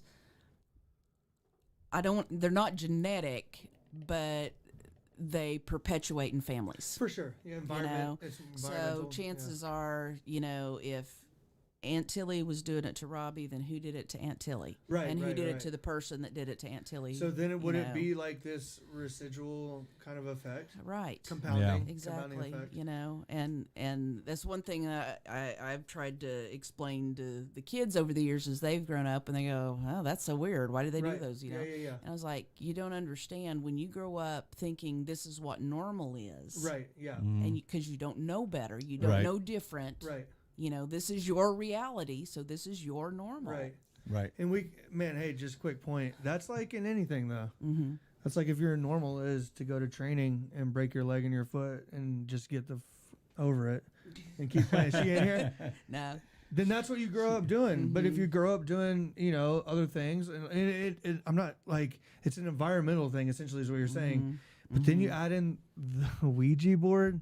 Because I think the thing about the Ouija board that freaks me out is because I messed with one at West Point just for Yeah. fun. I was like moving around trying to scare You and people. Larry, right? Ooh, yeah, but we were like hammered, so like, Yeah. like you know what I mean, like Which we could have weren't made it believing worse. Which could have made it worse. It could have, but we were like just like the demons. Like Right, I'm right, not gonna right. mess with those guys. Yeah. They're fine. But now that like I've had the experience that I did over here. And then we've done these cases and we've learned about it. Like for me, that was like one of the worst things that could have ever been mass produced, right? Because if you do have this underlying, like maybe it's lifestyle that's affecting you, and you start to look into these things, and Sold as a toy. you're really wanting something to come from this, Made by Hasbro, Mattel. Right, yeah, yeah. Parker Brothers or whatever. right? Yeah, I think that's how the whole thing with my sister started. You know, Right. which if you go back and listen to me and Garrett's Halloween special, you'll find out my history with paranormal and my family. One of the best shows, man. I love that show. But my yeah. sister started messing with one when she was, about 10, 11, Right. 12 maybe. Well, and even so, like, okay, so put it into perspective. Me and Larry and our friends hammered in the barracks, like, throwing Ouija boards around and stuff. Okay, and then you have like a 12 or 13-year-old kid who gets this thing, reads the instructions, so they want it to work so badly. Yep. So you know what I'm saying? Like, oh my God, that's terrible. Because how many times did you push that? No, I didn't. Yeah, push I that. didn't- I promise I didn't push that. I didn't. Push Yeah, exactly. And then so, someone goes, "Holy crap! I didn't push that." right. And so, yeah, that's like one of the worst things that could have ever been made. So, hey, really quick, circle back to something. We kind of started getting into it. How would you give me some ibuprofen? I'm dying. Dying here. Dying That's here. my tooth, man. It's killing me. But go ahead. Well, you It's asked. a demon. You were like, do you believe in demons, or are those? You said something like, are those earthly, or Earthbound spirits. bound spirits? Yeah, not everybody. What's the difference? Well, a demon has never been a human spirit. Okay. Okay, a demon is never been a human ever. So that's the difference between people who die. Like I said, my beliefs are kind of weird. I believe even you have a choice after death. Right. Do you go to the light or do you stick around? And that's earthbound. That's earthbound. A demon would be something would be that's some type of demonic legion from Satan that actually is a part of Satan's Okay. army. Right. As an angel. I guess they Right. were. I guess a demon actually is just an evil angel, Right. possibly. But yeah, that's to me that's the difference. So it's not the same. It might be like I think I kind of have an odd take on this. Me and Cass talk about this stuff like a lot. Just throughout the years since we've been together, we've just always talked about it because she didn't necessarily grow up in the church, and I did like heavily. And then she asked me questions I didn't know the answer to, so I just make it up. I'm just kidding. But my spirituality has evolved so much over the years, and I've come to this point in my life where I feel like if you believe that heaven, when you go to it, is actually like a gate that you open and walk in, it's like a mansion you get to pick or something, then then you're really set in your beliefs as it pertains to your religion. Right. Right. And so for me, I'm very broad. Like I look at some Buddhist stuff and some Muslim stuff, and I'm like, okay, cool. So I feel like my perception of the afterlife is a bit different. So for me, my question I was going to ask as it pertains to you, could a earthbound soul that literally wants to cause havoc on people, because that's there for eternity, right? Could they not could that not essentially what if I don't believe in demons? I guess is the point. Could that be the demon itself? Is the human, the earthbound human that wants to wreak havoc and get inside somebody's soul whenever they could? Does that make sense? Yeah, there's a book you need to read. It's called hunting ghost or helping ghost. Yeah, you've mentioned it a lot, right? Yeah, Louis Charles. right. And he believes is that, you know, after we pass away, we still know about Earth. We still know about the devil. We know about Satan. That he believes a lot of these. Thank you very much, honey. And that relationship thing, I didn't Oh, know he didn't mean that. He was talking for me. yeah. No, but Lewis, he believes that, you know, they're pretending to be demons, and like he did come across a case where he did investigate this place, and this guy was having this demonic, and it was manifesting as with horns and everything in his closet. So Lewis had went to this guy's house, he investigated, and he saw the same thing. Right. He goes, "Stop it." He goes, "You're not a demon, right? And I know you're not a demon, right?" And the guy finally manifested into a human. Okay. And he said, I'm listening. He said, "Okay, you're writing is what you're." No, I know. Keep going. And he said, "Yeah, I was, you know," and explained to him he was a human spirit, and his wife had left him, and he had killed himself. Okay. And he was so angry about what happened, he wanted to cause havoc, and so he presented himself, manifested himself as a demon to this guy, just to be, to be a mean dude. He was unhappy. Right. Yeah. So as soon as, you know, when he called him on it, he said the horns went away, and he went right back to what his human form was. Right. Okay. So he was saying after we die, basically we have the power to manifest as whatever we want to. We can appear however we want. So that was an earthbound soul. So that was an earthbound soul posing as a demon, saying he was a demon. Right. Okay. Demons and angels, energy. Right. Right. Okay. So how does it get to the point where there's so much? Because we know how much energy it takes. We don't. I'm sorry. Let me retract. We don't know how much energy it takes to turn off what are they called? Flashlights on and off. Right. Mm-hmm. We can't calculate it. We don't really know. But to throw a kid up in the air off the bed, like a 90-pound person. Yeah, something. That's like massive amounts of energy. Right. And I know where you're going with that. Yeah. There's some things. Look, I'm not saying I'm right. No, I get Maybe. it. Yeah, and that's what I've always told everybody. It's like I could be totally wrong about everything. No, it's super you know intriguing. What I mean? Yeah. But I try to look at it logically as much as I can, and so that's a whole hell of a lot of energy. But I have to see. I've never seen. You'd have to see it. Yeah. But people can exaggerate. You know, definitely. Even with performing, the kid, did this and did that, but show me film footage. Right. And I know you said they can't, and I'm sure a lot of that too. As per their mission. I mean, you know what I'm saying? Well, one of the priests also talked about HIPAA. Which yeah, exactly. Well, I was going to bring up HIPAA, right. Yeah. Privacy of the individual, right. Who's demonically possessed. They don't film it, and that's because they got to keep this kid's, they got to keep it silent and keep it away from the public. Right. And he wasn't saying it was necessarily because we didn't want to show that it existed or it didn't exist or whatever. He said it was just we basically had HIPAA back in the, forever. We didn't ever tell the name of the victim. So I've thought about that too.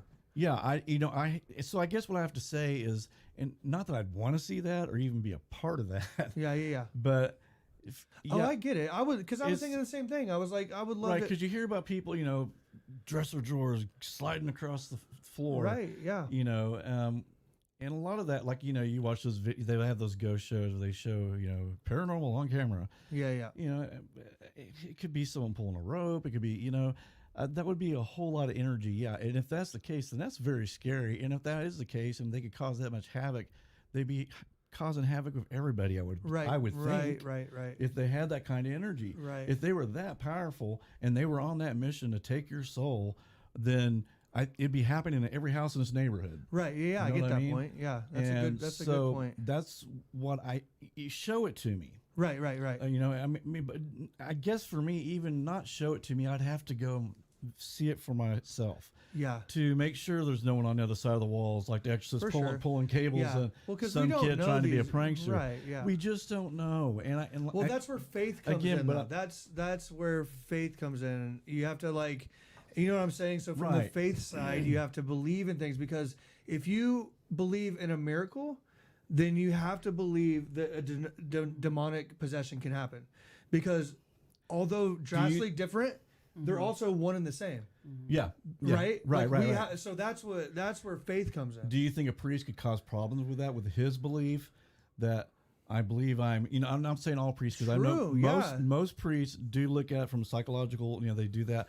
But there's a few of those lone wolf guys who I'm going to get a demon. And because they believe it, they project it onto this person, and they create this energy. I'm going to tell you why. Okay, because when I was talking about the kid in Philippines, he has a priest who wouldn't go through the chain of command to perform the exorcism on him. So he went to another guy that used to be a priest who does 100 exorcisms a week. Okay. Right? And so, but at what cost? Free. Yeah, he does nobody charges for exorcism. He does, so he does it for free. But so that was interesting, right? Because then it really goes into so that was kind of telling though, because the priest and this guy might have two separate missions. This might be a guy who has encountered something and really believes it. He's there to bring demons out of people. Right. Whereas the priest is there to be skeptical and to say, you don't have a demon. Yep. Go pray. Live a better life, right? Stop doing drugs. Right. Like, go get help from that person. Go see a counselor. And so that goes back to like the mission statement. So no, I don't believe that at that point the priest is actually causing the demon to become more enraged and to cause it to be like they're not seeking the demon. They don't want to have interaction with the demon if they've been trained properly. Right, because then through the chain of command. Because there's even priests who said I was terrified. Oh, all of them. Yeah, I was terrified. I haven't found a priest yet that has done one of these. But then again, fear is an energy. Okay, so fear is an energy. I'm sorry. Too. There is no fear because here's why. And actually, let me read this verse. Okay. Let me read this verse because I was going to talk about this Father Vincent Lampard a little bit more. Okay, so what he talks about is there are 4 types of extraordinary demonic activities. Okay, number 1 is called demonic infestation. Okay, and that is the presence of evil in a location or associated with. And then I stopped writing. I couldn't remember. I was trying to do it really quick, like on the road. Right. So that's You're driving and writing. Well, okay, so that's the presence of evil at a house. So like there was one case where and this house has now been demolished, and you can find it on YouTube. A family moves in. This is kind of a popular one because they had to do the exorcism on the mom and 3 kids. Oh wow. So the 4 people in this one household. Oh my God. So what happens was they move in and they're not Catholic. They're Protestants. Okay? Right. And they're like Southern Baptists, I believe. And so all of a sudden they had swarms of flies on their porch that wouldn't leave. Right. Like abnormal. This is really weird amount of flies for no reason. Right. Tried to get rid of them. Wouldn't go away. All of a sudden family members are over and picture frames flying off the wall across the room. Okay. People who are like, okay, there has to be something going on here. They had the electricians come in. They had, pest control take care of the problem. And then it started, obviously, as they became more fearful, the demons started attaching onto the fear. And it got to the point where they couldn't explain it. Priest comes in, maybe it been Lampard, because I can't remember where this was, and has to perform the exorcism. They actually moved out because what they found out was this was an infestation demonic force. Okay, so it was going to be there no matter what. Whoever went into that house next, it was going to latch on. It was going to find a way to make them fearful, to create a hub so that they could attach to it, right? Right. Okay, second one would be a demonic vexation. And all I wrote next is, this is where like shit disappears. Which... Keith's wallet and keys all the time. So you guys might be possessed. That's just me. No. My ADHD. This is actually physical attacks. They believe they are being attacked by a demon. This is also like where the person actually starts to believe I'm being attacked by a demon, an evil force. But this is also where you see the footsteps. So there have been cases in these possessions where people see like wet footprints going down the hall and they're like, right? Or they hear the footsteps. Yikes. So it's audible, right? Which that happened to me here. Yeah, no. Yeah. Okay. Totally. Lights. 100%. 100%. So demonic vexation would include lights. Okay. So even in the movie, phones ringing, lights are going on and off. Yeah. Kind of like your kitchen. Okay. and other parts of your house at times. Sure. This has to do with furniture moving on its own, which you can have multiple possessions going on. So like the house I was talking about that now has been demolished, they had a demonic infestation and vexation. So furniture flying, picture frames flying off the wall, those kind of things. Okay, demonic obsession. Okay, demonic obsession. That's mental attacks. That's where all of a sudden all of your memories begin to flood your brain and your mind. Okay, it's flooding. It's constantly. Then all of a sudden your thoughts are starting to come in. It's flooding your mind, and that's essentially what that is. It's where you become so wrapped up inside your head that you can't get out of it. Now that one's a little bit tricky because that's where you start going into the psychological mental illness, right? Right. Yeah. And so, but these are otherwise normal people Right. who I'm saying I don't know. Right. I'm willing to listen to anything. I could die and go, oh wow, I was wrong. Well, that's the one. That's the one I kind of get caught up on because out of nowhere I started getting fearful inside of busy places. Right. Yeah. Like, and I was in my. I know I'm in my own head. Like, what as I'm like, oh, I gotta get out of here. Like, I know that's happening, but this is a flood out of nowhere that becomes so that it almost takes over your body. Okay. Right. So the last one, demonic possession. Okay. True possession. So this is where it actually takes possession of the body. Right. So you could go from demonic obsession, and it leads to demonic possession. Okay. And this is And using there's oppression. yeah, right. And so using a person's mouth in order to speak. Yeah. Latin, cussing, vulgar, mean, right? Yep. This feet in order to walk. So then that goes back to the person's physically walking, but also for me, I see that as going back to vexation where the foot stops. So I could see tying these in together, right? So where maybe as they're gaining power, they're getting more control over. So these are like the 4 things that you need. Essentially, a priest is going to pass off on in order to send it up chain of command. Obscene gestures. Flipping off. I do that every day. Yeah, well, you're possessed. Son. Good sir, you are possessed. I'm not. Father Valentine, we need you now. Hands in order to strike or give a blow. Yeah. Right, and so that all comes with possession. Snake-like hisses, acting all of a sudden like a serpent. And last one, that's creepy. extraordinary possessions are extremely, extremely, extremely rare. Right. But they happen. According to Father Lampart, is that they're very, very rare. And I mean, he's talking to a bunch of college students, like giving like a lecture. But he's like, hey, I just want to, and this is like it's a 55-minute lecture. This is like minute 53. I gave you all this scary stuff. Oh, by the way, it's extremely rare. Yeah. But that kind of like, that got me at the end. I was like, because I figured it was rare, kind of like what you were saying earlier, like when something about less than 1%. Oh, furniture, stuff flying around. Oh, levitation. Levitation, yeah, I would think that would be very, very But low. he talks about levitation. But I mean, as part of like the possession part. Yeah, I just don't know, man. I mean, maybe there are demons. I don't know. Right. I've just, like I said, I almost would need to be in the presence of it. Right. But then again, I could see also myself not wanting to because it probably would turn my faith upside down of how I believe now. Right. Yes. Right. Because I guess it's because I don't want to believe that there's demons. You know what I mean? Oh, for sure. So yeah, that would and you said this on previous shows. You don't want to believe that there's demons that would possess a kid. Right. And like, so well, man, this is so intriguing. It's just so fascinating. Yeah. Because what I had written down while you're talking, and I was listening. I know you were. Yeah, is joking. That it goes back to energy for me. We talked about it in the Elisa Lamb about the Cecil Hotel. Can that be a portal of energy? Right. Yeah. So essentially, that would fall under a demonic like infestation, right? But so the question I was asking on my paper is.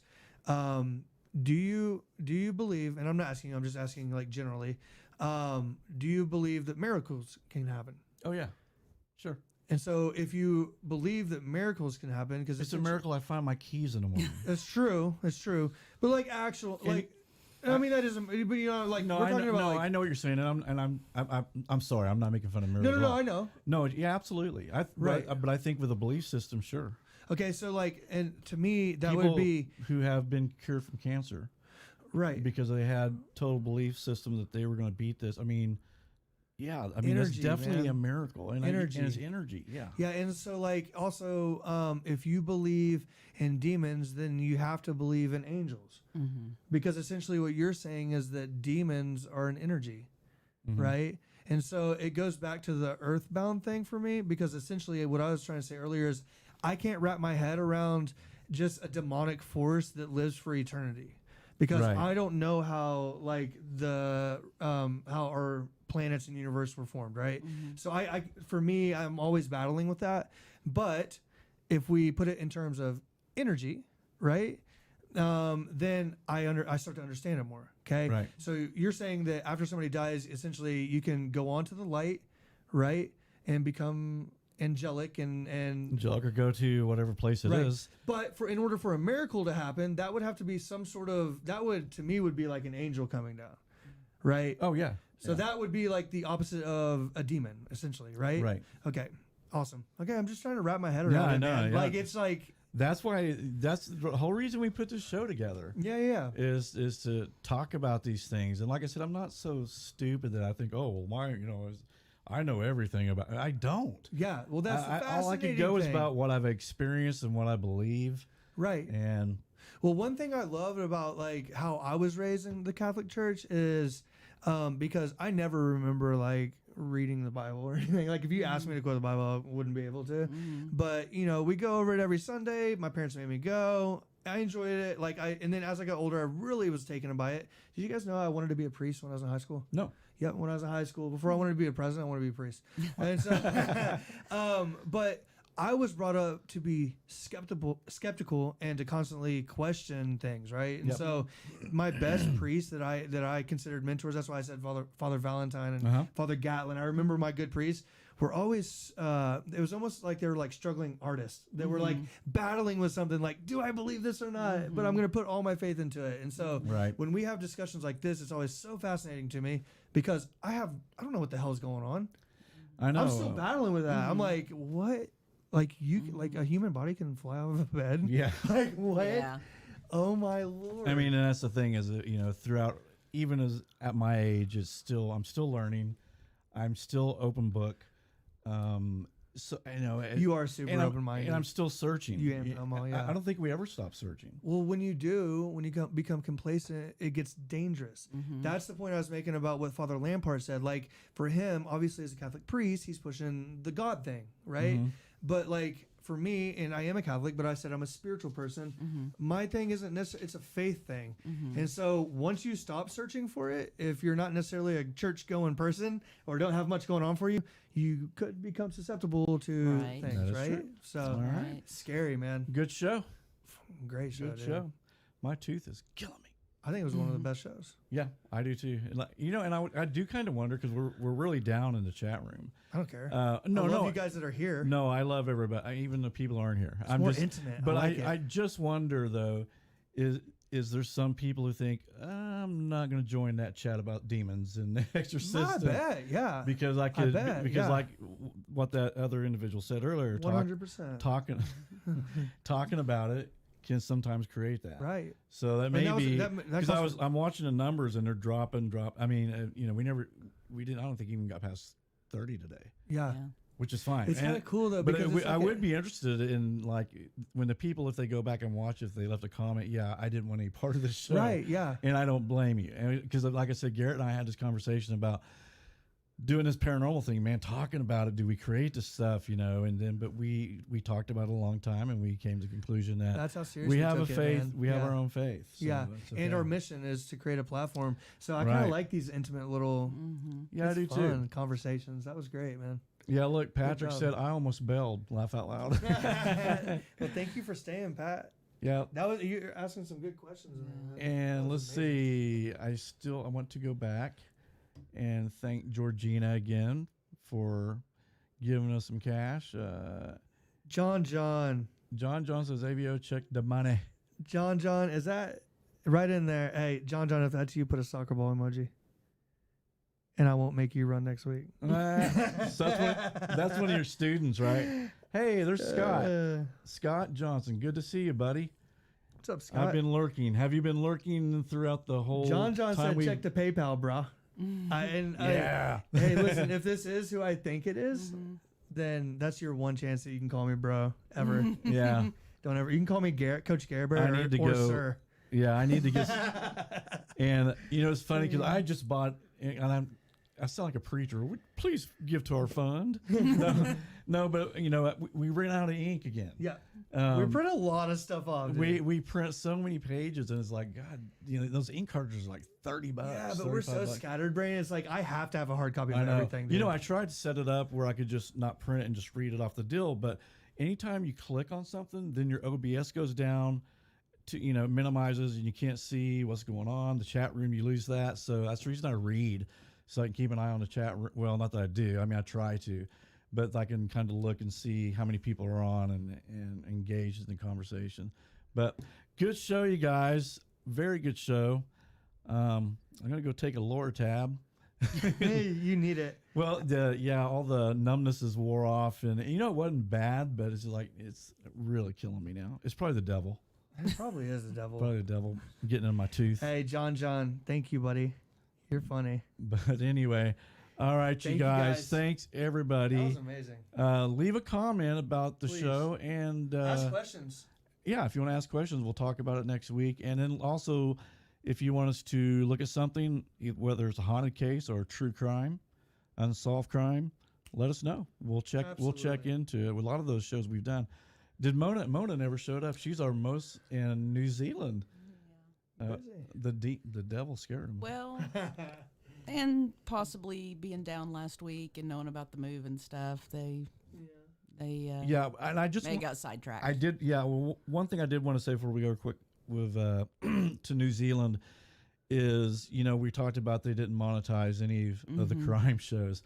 Well, I did submit a bunch of them. Right. Actually, I submitted all of them, and I just thought, what the hell? I got nothing to lose. Yeah. And so they did monetize a lot of them. I'm still thinking we still we'll talk about There's it. But there's some that didn't make sense where you had a part one and a part a part two of a crime, but they monetized it and they didn't monetize the other one. the stupid commercials though. I'm like in the flow, like our thing's about rhythm, and then all of a sudden it's like Pampers. I'm like, I know I have babies, YouTube, like stop. I know. Yeah, and Garrett and I think Garrett, he did a little thing, Monday night or something. I'm going to do another one. Yeah, where he talked about, we've been discussing maybe just demonetizing everything and just going off donations. So we can do whatever we want, whenever we want, however we want. We kind of do. We do. But we do. We do anyway. They're out of control. We're out of control. But yeah, so, and we're still kind of toying with that. I'm kind of curious, though, because now that we got maybe 10, 15 shows that are monetized. Of course, the funny thing I'll share with you guys is it showed me and Garrett's projected money was $2.50. Yeah. Hey. Woo. I can't even get a McRib with that. No, Like, you can't even get a gallon of gas with that. That's true. So anyway, we do really appreciate the donations. Yeah, I man, think thank it's you. That probably means a the lot. way we're gonna go. It means a lot. Yeah, the way they work everything, the CPM, which is like cost per mile, is what they call it, and it's like you gotta get 1,000 views to make $5, Yeah. and which I was gonna talk to you off air, but I'll just go ahead and say it. I've been doing the podcast thing, Right. and I think I'm gonna kill it. Kill it. Murder. Yeah, we'll do an episode on it. Yeah, because I read that for it to be profitable, you have to get at least each episode 5,000 downloads, and we may have one or two that's over 100. So they said that podcasting, unless you have something that just caught fire and it's taken off, or you're a famous person, you get Rogan, Right. something like that you can do well. But they said about 98% of your podcasters are going to shut down within a year. Well, man, I think we're going to be one of them, because I'm paying so much money every month for them to throw these on Spotify, right, and all the different platforms out there. Here's the thing that it's not worth it to me. Well, for our viewers too, it's like like, you don't want to use your real name. I don't want to use my real name because we're famous. And so that's why we go by Keith Sharp and Garrett Dressel. Like, you know what I'm saying? So, yeah. So anyway, but I'm curious. I think what we'll do is we'll leave a monetize. I mean, one of them I watched and it just drove me nuts. There was a commercial like every 5 minutes for the first half. And then I noticed in the last half there was nothing. So it's like they got everything out of the way. But when you're watching, like when I'm watching a video, it's like drives me. Don't show it every 5 minutes. I've watched videos before, and I'm not going to say the guy's name, but there's a commercial. I mean, every 5 minutes throughout his 2 hours. We just riff though, man. I don't like the commercials, I don't either, or I don't like YouTube either. So I'm curious to see, like, okay, in a month, did we make our $2.50? We'll see. Or did we make it a little more? Because we, again, the first time we looked at it, it was 27 cents. I will pay $3 to not have commercials in our shows. I will give us $5 actually. Yeah. More than likely, we're just going to go off your donations, but I am curious. I'm just curious to see, and I'll share it with you guys too. I'll let you know what we make, because I know New Zealand was, she's working really hard on getting her channel up She's to awesome, and it broke her heart because I told last week, I said, well, guys, we hit 1,000, but I got this thing from YouTube saying, well, sorry, our advertisers don't want to be associated with true crime or violence. Which we laughed at. Yeah, which we laughed at because we, Discovery ID, all those they've got. And immediately got kind of angry because we didn't realize, and we put so much work and effort into all of them.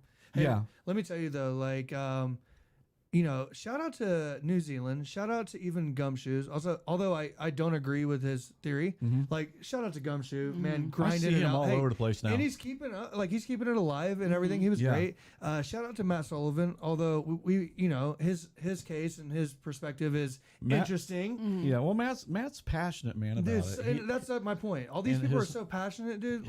Matt's heart's in it, and. Same with Gumshoe. I feel sorry for Matt's he gets so much crap from the other YouTubers. I know, but like the Beavers thing with Gumshoe and the New Zealand, like just doing missing people and stuff like that. Matt jumped headfirst into a stage 5 or a category 5 hurricane with Delphi. I mean, like he didn't dive into it. He like just dropped right down in the middle face first. So he's a pretty brave dude, man. Well, he says all the time. He goes, if I believe something and I think it's right, he goes, I'm 150% into it. He goes, but I'm also can be wrong. So now he doesn't believe Gabe Ellis is a suspect, which is cool. He's going another route. That's fine. Like, that's what I love about Matt, though. Yeah, me too. I love Matt. He's a nice guy. Well, and what did I say to you yesterday? What did I want to do eventually? I want to have Mr. Matt Sullivan. Yeah, come back and give us an update. Yeah, give us an update. Let's talk about it. Yeah, let's see where his theories are going. Yeah, I thought the same thing because there's some stuff. Pick his brain a little bit. Yeah, there's some things going on right now. That Canadian brain of his. That Canadian brain. Yeah, there's some things going on that's interesting. There'd been some leaked text, or not leaked text, but some guy came on who called themselves or girl leaker, and was giving all this information about the case of the Delphi case out to these people. He said, he or she. So I'm going to answer questions for 2 or 3 hours. And he did this for 2 days. And so Matt screenshot all of them and we read. Course. But the thing is, just telling Matt, I said, well, we don't know if the guy or girl is just blowing smoke up our butts or not. It did make. I don't want anybody blowing anything up my butt. Yeah. Personally. Yeah. So, so we. But that's the whole thing with that case, though. And that's the whole thing with the Mr. Beavers case. Yeah. And that's the whole thing with the Zodiac case. And that's the whole thing with the. Yeah. I mean, it's like you go down the Black Dahlia, even the Exorcist There's some interesting things. I mean, like when he, Lee Kerr had said that the girls were approached by a guy who claimed to be a police officer. And he said, you're not supposed to be on this bridge and you're under arrest. Go down the hill. And he said, and we can't walk across the bridge, so we need to go down the hill. And that's where that came from. Makes sense. And it does make sense. So, but, until this case gets solved, and I told Matt the same thing. I said, Matt, we're not going to know until someone gets arrested. Right. If this is all true. Right. And that's going to be what's really telling for all these channels. Yeah, all these people that are into it. Thank God that they're doing it. Yeah, and I got a gut feeling something's going to happen this year with Delphi. Man, I pray. It's just a gut feeling I have that someone's going to get arrested in the next 6 months. Before we bring on Matt Sullivan again, though, I am going to do my due diligence and my research to see if I can link any other cases, because I still believe. Oh, I haven't had a chance with the Michigan thing. Yes, that's, and I need to look at that too because the autopsy hadn't been released yet. But for you guys, I don't know if you're into the Delphi case, but the case of a 15-year-old girl last week, she was found dead under a railroad bridge. Looked a lot like the Monon High Bridge. It did. But they're not giving any information. They're keeping everything to the vest. Right. But there says something on the lines of it doesn't look suspicious, but we don't know yet. Isn't that what they said about it? Right, but she could have fell off the bridge too. She could That's have. what I was thinking because this bridge is like 60 foot high. Let's see the details. So Let's see yeah, the deets on that I'm because gonna look and see if they got the autopsy report back. 'Cause I Because also wanna I know- guarantee you, if this girl's been murdered, we've got a serial killer. I want to know if there's a Packer plant next to it or near it. Yeah, I do. That's the first thing that popped in my head. Is there a Packer plant? I mean, and Gray Hughes the other day, he was saying, yeah, there's Packer places in every city. So what's the connection? Every place has a meat packing place. Yeah, but aren't the ones that like Evansville? Those are pretty prominent, right? Well, Delphi is their main income. Yeah. I don't know about Evansdale. one, yep. We probably, I don't know. Do we have a meat packing place here? Somewhere. Yeah. So, But it's probably like in basically, Oklahoma City or Gray somewhere, Gray was just saying, there's. Get out of here, guy. Yeah, he was just saying, well, you can't say that as fact because there's. He's a little gray of sunshine. Yeah, he is. Yeah, he scolded my ass a couple times, just for asking a question. Don't ask questions. Yeah. No, I'm just kidding. Well, no, he'll say stuff like someone will say something. He'll go, "I just said that about 5 minutes ago. Yeah. If you were listening." Asshole. He says, God. "Hey, No bad language. Sorry. you're gonna get us demonetized. Dude. That algorithm will find I'll that say word." that word's in the Bible. Yeah. I wonder too. Also, we're just we need to go. Yeah, we're But fine. I was thinking too. What if we talked about part 1 getting monetized, part 2 not getting monetized. What if they found like an F word or something like that? Maybe that's why. Or and I'm new to YouTube as far as like we hit 1,000 and we're supposedly you're getting 25 cents or whatever. but I mean, if we can't say what we would want they to say? Because it falls in a big category when it's like violence, bad language, hating, bullying. It's all in one category. So of course it is. If their algorithm found the F word or whatever they consider, Let me tell you, of course everything's in the same one because they're going to make it as broad as possible so they can keep people's money. yeah. So screw YouTube. Well, there we go. Now we're not getting monetized. I swear, if screw YouTube is in there, I'm gonna fly off the handle. Pam, you're wanting to say something before we Oh, go? I was just saying, just hang tight, guys, because maybe Audible want to sponsor the podcast, or Smith and Wesson, or Yeah, the exactly. Catholic Church. Yeah, or, yeah.